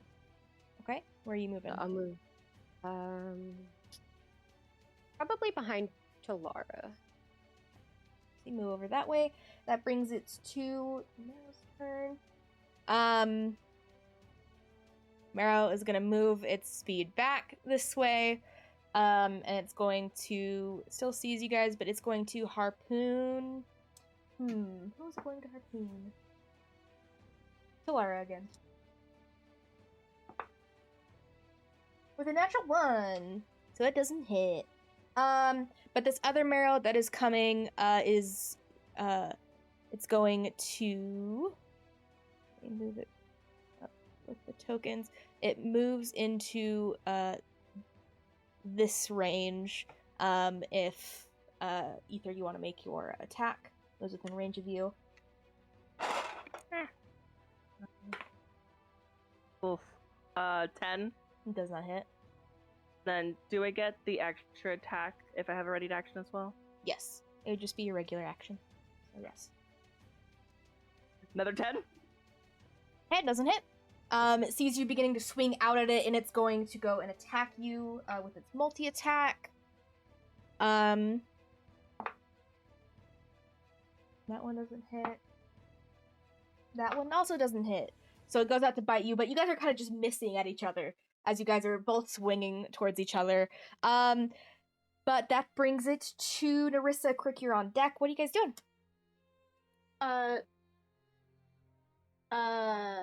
Just to double check, it was hang on. This dude that I was attacking earlier, yeah? Yes. Okay, perfect. Narissa's gonna take an attack at it. Okay. With sharpshooter.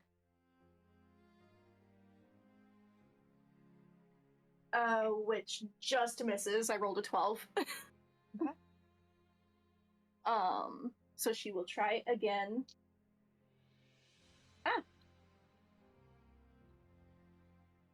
And that's a 13. Which does exactly hit. Oh. Which is 8, 9, 10, 13, 15, 25 damage total. Okay.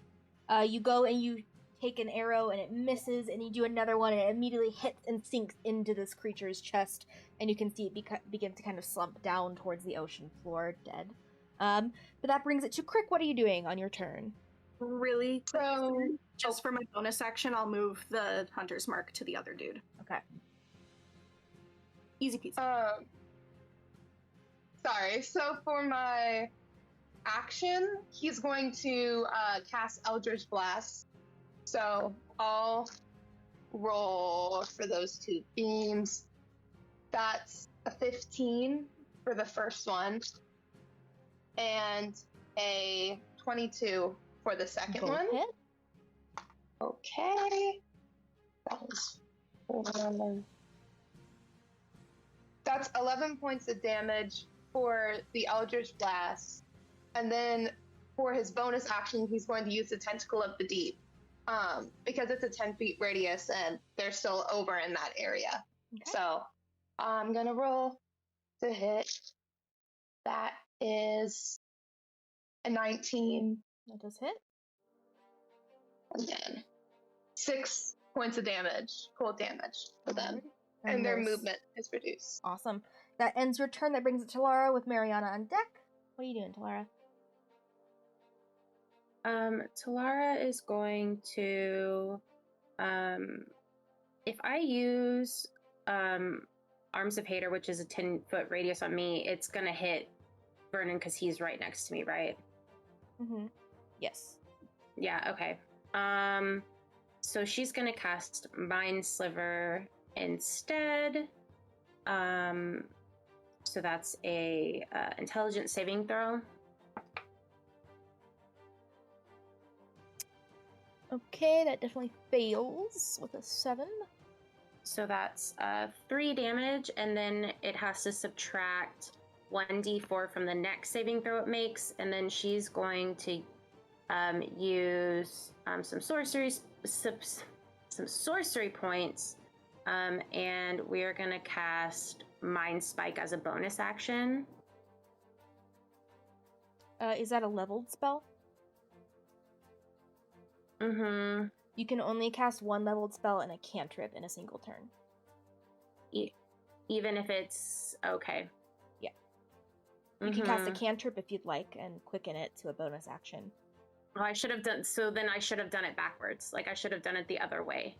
I mean, Do you know what I mean? Like I should have done because I cast a cantrip first. I should have done. well, a cantrip is less sorcery points from you if you quicken it. Yeah, I see what you mean. Okay. So I'll just do another Mind Sliver then. Oh, I'm sorry. I thought Mind Sliver was a leveled spell. No, you continue with your Mind Spike spell. I'm sorry. Okay. Yeah. So she's gonna cast Mind Spike. Okay, go ahead and do that. Mm-hmm. Uh, So it's a Wisdom saving throw again. I have to subtract the 4. Yep.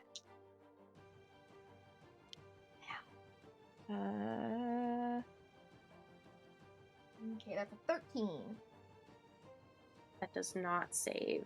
Okay. That is 21 points of damage. Okay. You shoot out that kind of psychic energy, and it kind of begins to rack its brain, but it's still barely standing. What are you doing, Mariana, on your turn? I stab it. Okay. And you are hidden from it, so you do get advantage. Nice. I need it. 19 plus 7, 26. That hits. Yep. 8, where have you gone? 9 points of damage and sneak attack. Should I do? I don't know if it's dead or not, but I shall do sneak attack. 9 points of damage, and then 6, 7, 8, 9, 10, 11. So 20 points of piercing damage total. Okay, how do you kill a marrow? It's like in its mind thing, and it's turned toward Talara, and I swim up from behind the ship, and then put the sword through its chest, and then rip it up. Okay. You guys see as that the marrow blood begins to seep around you guys, and it falls dead kind of onto the ground in front of the cave entrance. Ugh. Gross. Didn't like that. Yeah, I don't like these guys. It's bloody. Ether, what are you doing on your turn? Oh, can We're I? still in Hold on. initiative? Hold on, it was still my turn. Can Okay. I hold on? Can I perceive to look around if there's anything else? You can do it quickly. Quickly perceive. 12. Okay. You just see into the cave, it's dark. Okay, I still have the light going. I guess I turned it off when we were fighting. I'll pull it back out, but Don't really see anything. Ether, what are you doing? Can I peek my head in the cave? Yeah, you peek your head into the cave. Oh god, if something happens, I'm gonna feel really dumb. But Ether's gonna step into the cave. Okay, you step into the cave. How far Okay. into the cave are you going? This is what scares me. Ether would probably take a couple steps into the cave.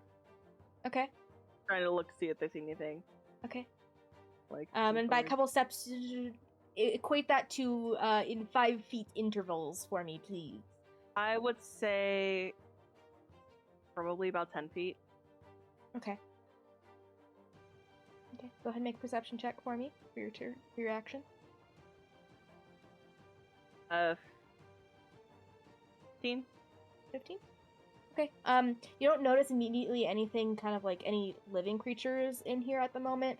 You do kind of see there's this, it's a small like 10 foot, maybe 15-foot tunnel that keeps going. But as far as your dark vision extends, you can't really see anything past that. There's coral, there's rocks in here as well. But it's a lot of kind of seaweed plant life. I'm avoiding any of the seaweed until Mariana shines a light on it. Okay. And where you're immediately at, the light can be kind of seen, but there doesn't seem to be any pink seaweed around you at the moment. What are you doing, Vernon? I'm going to follow Ether. As he's like goes into the cave, he's going to pick a spot around 20 feet ahead of Ether and cast Shatter. Just to try to see if anything's in there while also... I dropped my die. Yeah, trying to make sure nothing's in there, and if it is, they're going to... 8, 7. What's 8 plus 7? I can think of it's not an attack roll. Okay. Well, I was like, just in case it hits something. Okay. You kill about a half dozen crabs. Ooh. Or crabs. We eating good tonight. Personally offended. And maybe some starfish or something. Oh, no! Narissa hates you a little bit more. I'm not surprised. You didn't know. You didn't see into that. But yeah. You do that. We're out of initiatives. I'm just fucking with you guys. You guys are good. Oh my god. Maybe use a damn spell slot for nothing. Oh my god. That's how Vernon would react. Honestly, yeah. But yeah, you guys don't immediately see anything. Disappear. Okay. We're on a stealth mission. Let's cast Shatter, the spell that makes everything loud. Talara wants to peek into the ship. Okay. You swim up towards the ship and peek into it. It looks pretty kind of abandoned. There doesn't seem to be anything kind of in this space as you're kind of investigating it. She gives everyone a thumbs up. I think Mariana wants to peek into it too, just a little bit to get the same thing, because she's like, do I recognize this ship at all? No? Let's keep going. And I'll hold the light and we swim carefully into the cave. Okay. You swim carefully. What's the order? Second. I guess Ether First. would be going, like, third then. Pretty close to the front to begin with. Yeah, Talara would go after because she can't see. Narissa will probably bring up the rear because she has range. I can also see, so I'll probably kind of be in the middle just in case, like, anybody needs help. Okay. You guys are all beginning to kind of go forward, and you have the light activated, correct, Mariana? Yep.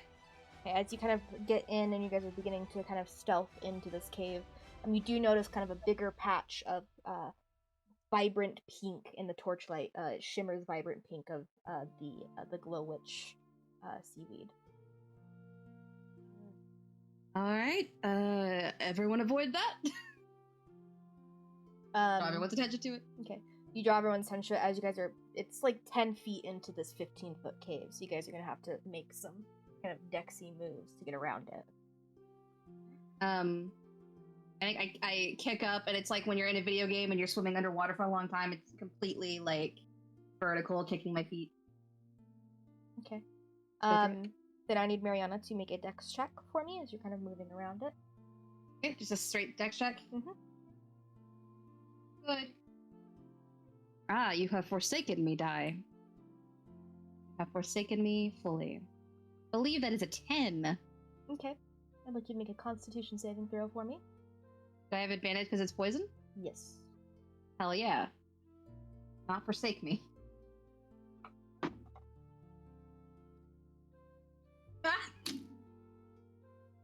Oh, I lost it. Hold on. I got it again. 17. Okay. You Wait, touch it and yeah. you can kind of almost feel that area of your arm get numb as you kind of are beginning to swim over that way, but it doesn't seem to take fully.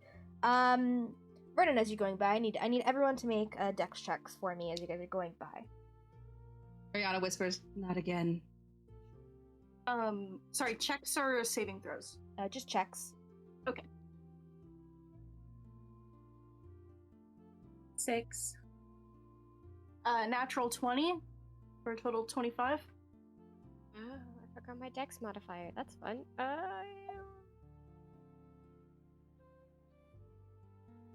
I'm now feeling like maybe some people should have stayed outside instead of all of us coming. Whoa.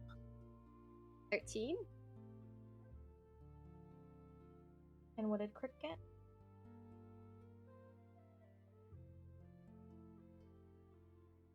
Let me roll real quick. I was trying to get my character sheet up. He rolled a 15. Okay. I need Talara and Ether to please make Constitution saving throws for me. We believe in you. That's a 21. not nat 20. Okay, and what did Ether get? Sorry. 21. Okay, you guys all kind of brush against it, and it feels numb where it touched, but you guys are okay. Yeah, as you guys are kind of beginning to go into this way, you guys are still being stealthy about it, right? Yeah. Okay, I need stealth checks for everyone then. Is it possible? Can you cast Pass Without Trace again or not? I can. And I will do yeah, I am unmuted. Okay. I started talking and then realized I was like, wait a second. But yes, I can and I will. So plus 10 for everyone. So that's a 28. 27. Okay. 24. I rolled horribly. Also a 27. 30. No, 31, sorry. Not that it... Narissa, what did you get? That's the difference. 33. Okay. You guys are very kind of keeping in with the wall. You guys are about 50 feet in at this point. You guys see as the hallway here begins to widen, probably to about 40 feet, 50 feet across at any given point. Do you guys kind of stay in a direct line, or are you guys kind of spreading out a bit? I think we should stay in a line. That way, if we spread out more, there's a higher chance we're going to hit something. Yeah. So, Okay. You guys begin going in, and I will show you what you guys see. show our underwater eyes. You're not in a direct line, but that's kind of where you guys are at. You guys can be in a direct line, but just where your tokens are. This is so pretty. We can't move them again. Oh no! I love this so much! Save settings. Mariana should be good. There's a few of you who can. I don't know why. And a few of you who can't. I don't know why. I'm just looking through again. Okay. You guys should be able to move them now. Yeah. Yeah, you guys enter there. What are you guys doing? We're a sword. Oh. I'm going to try to see if I can find box. I think just looking around, holding the orb and making sure that everyone can stay within the light of it so that we don't rush anything pink, and investigating anything that looks unusual. It looks like it has some similar broken stuff down here that other place had. Mm-hmm. So I think I'm gonna sort of go this-ish area and hope that we're kind of staying together. Like, forward. The only one who probably wouldn't, like, the further up you go, Narissa's still moving up, but she's gonna stay at the back of the group with her bow up in case she needs to attack anything. As you kind of get closer here, Mariana, you do notice that this patch here has some pink of the Glouwich in it. Okay. We kind of swim around it, like go like this and like whoop, whoop, like that. You guys can, yeah. Hmm? Yeah, you can. I shall. Hey, everyone! That's pink, and then swim around it. Okay. Everyone, look out! Okay. I will, Mariana, as you kind of get into the space, you kind of do notice movement kind of in that area. May I perceive it? Sure. The natural 20. I would like to perceive it. You do perceive another marrow. That is Great. just there. They seem dangerous to me. I don't think they're good at all, and they called them corrupted. So I'm gonna behind me. I'm gonna do this signal, and it's get behind my head back. You guys see this? And I don't know what that means at all. Neither does she. But she's trying to perceive that there's something dangerous there, and I think. And you do see another one appear, kind of up towards the top. We do have telepathy up at all times, so... We do? Okay, cool. Yeah, within a mile, or so many miles of each other, so... Okay. There's more coming. If anyone is behind me, in case we're about to get into a fight again, you guys put yourself where you would be behind me, so I'm not alone. But in my mind's eye, I'm gonna say there's a couple more in here, and then I'm gonna cast... I'll say everyone can move up to this kind of space. Up to that one. Which space? Up to where that you guys can move anywhere behind the line. Got it. I think the only thing that would make sense for, I think, to not, like, I think they would see me pulling something out. Mm-hmm. So I'm going to cast, I think I have Guiding Bolt ready. I'm going to cast Guiding Bolts. Make a ranged spell attack, do 46, and then whoever at this one, because this was the first one I saw, and this one's more hidden, so I'm gonna try to like let people see that. Okay. So. You do that, and as you're doing it, it's also gonna try to attack you with a harpoon. So go ahead and make your attack. It'll make its attack. I understand. I'm going into its home. It makes sense. I got a 17 to hit. That hits, and it also hits you with its harpoon. Bitchin'. You take 10 points of piercing damage, and I need you to make a strength athletics check for me. Okay. My I reaction hellish rebuke it, by the way. So it's gonna take 2d10 necrotic damage with that as well. What's the distance on hellish rebuke? 60 feet, I think. 60 feet, yeah. Okay. Let's first deal with the damage that's all going on first. Yeah. I'll ask everyone else to roll initiative while that's happening. I'm doing a strength saving throw? No, an athletics check. Athletics checks, right. I have proficiency in athletics for some reason. Hell yeah. That is a 15. 22 for initiative. Okay, I will ask for initiative in a second. I'm dealing with all the damage here. You do that, you throw out your guiding bolt here, and it pulls you forward 20 feet. Got it.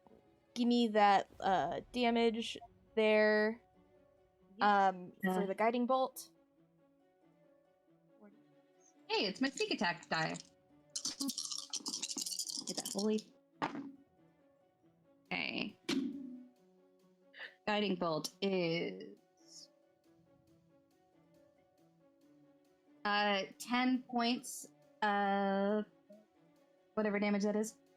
10 points of radiant damage, and the next attack roll, whoever makes that attack against it has advantage on it. Okay. Then, do you want me to roll for my Hellish Rebuke? Yeah, does it have to make anything?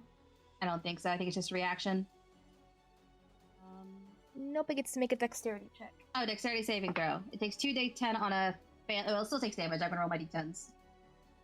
Make a dexterity saving throw. It saves. Okay, then it takes half damage. So it would take 12, It takes 6. but it's gonna take 6. Okay. you shoot out your kind of necrotic energy, and it kind of almost intertwines with the radiant energy that's making it glow around itself. But that brings it, or that is that. Let's go into initiative. What did Vernon get again? 22. Okay. 20. What did Mariana get? I kid you not, another natural 20. Dang. We're Oh my gosh. getting a lot of nat 20s today. What did Talara get? Rani wants to play. 10. What did Ether get? A nat 1, so 4. And what did Crick get? A 23. Dang!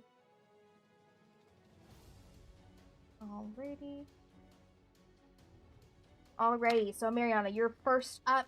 What are you doing as you've just been harpooned and pulled and yanked towards this creature you have just begun a battle with? Okay, have you already moved me forward that 20 feet? Or Correct. should I move myself forward? I've Okay, already cool. moved you. Oh, right. I've got the orb kind of to my side so that it's still putting a light around us so that everyone can keep track of the pink light. And then, can I remove the harpoon from my and still take an action? No, it would be an action to remove it. Okay, then I'm just going to move forward while I'm harpooned. How much damage did I take on that, by the way? You took 10. 10, right, sorry. We had all the math going on. All right. I'm going to, I guess, pull myself forward with it and go toward it. How many?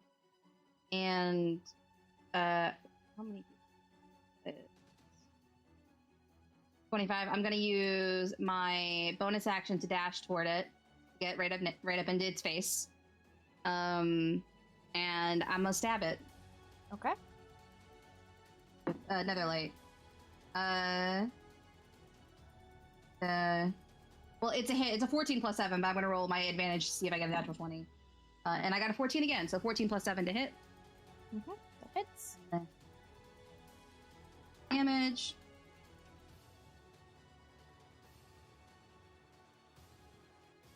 Uh, 10 points of piercing damage, and then sneak attack because I had advantage on it. Oh, finally, good d6 die rolls. I've been having horrible d6 die rolls. That's 22 points of sneak attack damage. Okay. So... Alright, it's still up, but that brings it to Crick. What are you doing on your turn? Vernon, you're on deck. So he's gonna move up a little bit, and he's going to cast the tentacle again, right behind the marrow. But he's not going to attack with it this turn, and then he's going to use his action to cast Eldritch Blast. Okay, go ahead and roll for that. 17. That's a nat 17 plus the thing, and what is this? 15 for the second one. That does hit. Okay.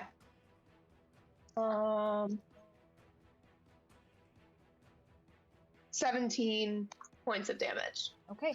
Yeah, you go and you make the tentacle appear behind it, and you shoot out your 2 beams of Eldritch Blast, and it impacts so hard that it almost pushes it back into the tentacle, and you can see the tentacle kind of whips it back and throws it into the wall dead. But that brings it to Vernon. What are you doing? Which one just got dead? I'll move it to the GM layer in a second. The one in front of me. Okay, then I'm going to Eldritch Blast the blue one. Let's do this. 12 plus 7, that's 19. Hits. And then 1d8 of damage. Going to be plus 2 for my charisma modifier. If I can throw my dice. That's 4. 4 damage. You rolled more than 1d8? What level are you? Oh, you're just level 1 in Warlock. What level are you in Warlock? Or just in general, you should do... Eldritch Blast is 2 beams. It doesn't go up with die. Unless you cast it higher. And this one's a kin. All right. No, Sorry, you get 2 beams, and each is 1d10. Oh, 1d10. I thought it was 8. I'm smooth. I was thinking of something else. I was thinking of something else. Okay. Well, that's a 6 plus 2. You get 2d10 because you have 2 beams. The other one will be 8 plus 2, so 10. That what was the second roll to attack? Oh. My brain is smooth right now. Okay. To attack, that's a 19 plus 7, so Okay. it was like 20 something. Okay, and that definitely hits. You go and you throw those beams out towards it. You do that. That is your turn. That brings it to Narissa. What are you doing? You are muted. Thank you. Narissa is going to move around this lovely thing that Mariana warned them about so that she can get up kind of over here so that she has a clear shot at... Okay, you will be moving through that with that direction that you make with the ruler. You'll be moving through it. That's all of that seaweed there is. Oh, all of it there. I thought it was just where the box is. No, I don't know who put that there. I put that there just to mark it as pink, so we remembered that it was pink. I'd like that. Yeah. Okay, hang on. Sorry, that was my misunderstanding. So that, like, including, like, all this bit that's going out over this way, then? Yes. Okay. Then she will go through this way instead. Okay. End up over here. Okay. And what are you doing once you're there? Once she has a clear line of sight, she's attacking twice. Okay. First attack is a nat 20. Okay. Which means I get like the 8 immediately, right? And then I roll a second dice. All of your dice are maxed for the first bit, and then you roll dice again. Yeah. Because I didn't recast Hunter's Mark, so it's just the D8 then. Okay. The gays have blessed us on this day with all these D20s. Honestly, pride for the win. Aha! So it's 2, so that brings it to 10. 15 points of damage on the first hit. Okay. And on the second, that's a miss. That's a 11 to hit. Yeah, that does not hit. Yep. Okay. Anything else you're doing with your turn? Nope. She's keeping up her pass without a trace this time because it lasts longer and it's a higher spell slot. Okay. So... you guys see as another marrow appears kind of coming down from this hallway here. It's gonna go here. What is it gonna do? It's gonna harpoon Mariana. Oh, I'll have 2 of them now. Cool. Mariana's sitting there with a harpoon in her chest. What's your armor class? Not very high. 15. Okay. That hits. And you take 15 points of piercing damage. I need you to make a strength check for me. Okay. I'm gonna use I used my reaction already with Hellish Rebuke. That was before we started combat, so can I use it again to have the damage? Yes. Okay. So would that be 7 points of damage? Yes. And then I'll do what check am I making? Athletics. Athletics check.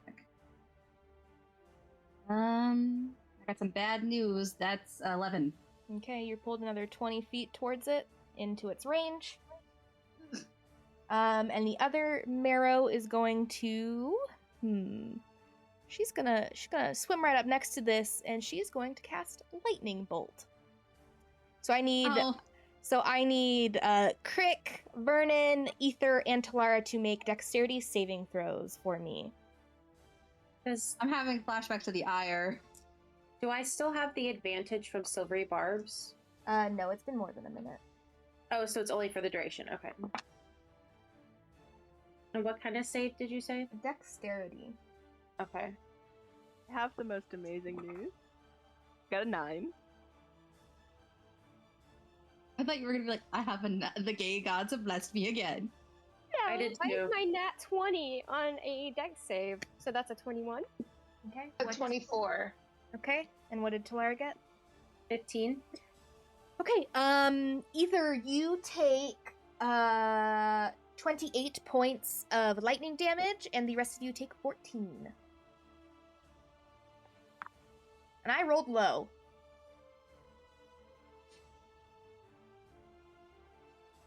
But yeah, you guys see this large lightning bolt shoot out and go past Steven where Talara is, and kind of begins to shock you guys as you're in the water.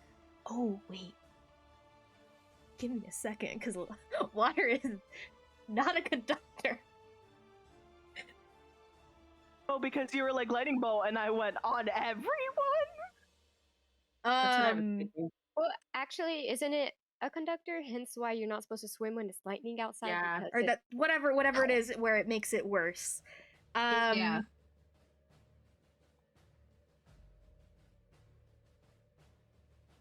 Let me see. Would it affect them then at all? I'm trying to see if it does more damage. Please no. That was a lot of damage. I think normally they're the same. It does not do anything. Oh. Kristen? Sorry, my Discord crashed. Lightning bolt got it. Yeah, you guys are good. Doesn't do extra damage. You guys are good. Okay. But yeah, that brings it to... actually, that marrow is going to use the rest of its movement to... that's too far. Go over there. That brings it to Talara. What are you doing? Okay.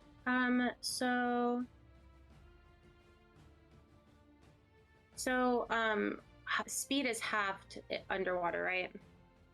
Like swimming Yes. speed. Swimming speed. Okay. Mhm. So she is going to first cast Expeditious Retreat. Okay. On herself. It's a bonus action. And she is going to. So I couldn't use it because I used. So dash becomes a bonus action, so I couldn't use it on this turn because I've already used the bonus action to cast it. Correct. Okay. But I can still take the dash action because I haven't done an action. Yes. Yeah, so okay, so she's going to I guess use or she's gonna swim this away 15 feet. Is this so any of the seaweed, is that on the ground? Like, can I go through this seaweed here? You guys didn't see it shine pink when Mariana was over in this area, but the only light right now that is shining is around Mariana, and the seaweed that would be in that immediate range is only this one. But it doesn't shine pink. Okay, so she's just moving there, and then she is going to use an action to cast. She's going to use a Mind Sliver on the that guy. Okay. And that's a whiz save, right? Intelligence save. Intelligence. Okay, that is a 17. That passes. And that's all she can do. Okay. That brings it to Ether. What are you doing, Mariana? You're on deck. I think right now I just want to move because I just have a sword, so I cannot do anything until I'm in range. I'm just gonna move and then dash. Go back here. Yeah. Okay. Do you want to use a cunning action to dash as well? No. Okay. Alrighty, that brings us to Mariana. What are you doing on your turn? Crick, you're on deck. I'm going to. I've just been harpooned. I think I'm like not facing that way. I'm gonna reach my hand back and put it on this guy, and I'm gonna cast Inflict Wounds. Okay. Go ahead and make your attack with that. I shall indeed. Ah! Alright. Falling. 17 plus 6. Okay, definitely hits. 3d10 necrotic damage.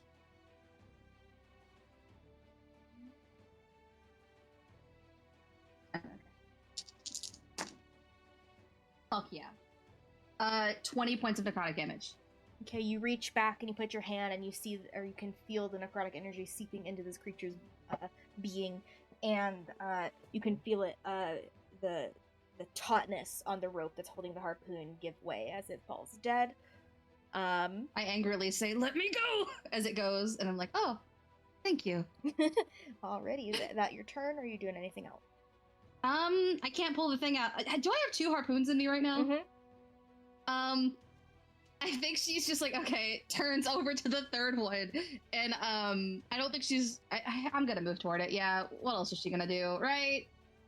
So 5, 10. She's gonna get like just a little bit forward. She's out of it. She's just gonna swim forward 10 feet. Okay. That brings us to Crick. Vernon, you're on deck.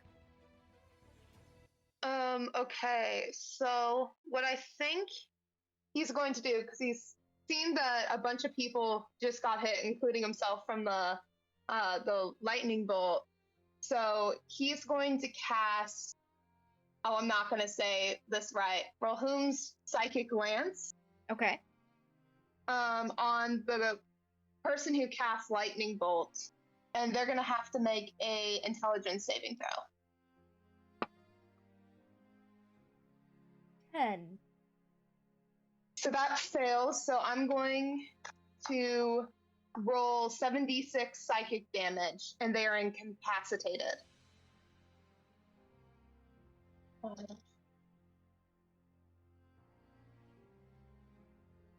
Everyone will remember that at the top of our screens. Holy shit! Yeah. It's on my to 34. add list.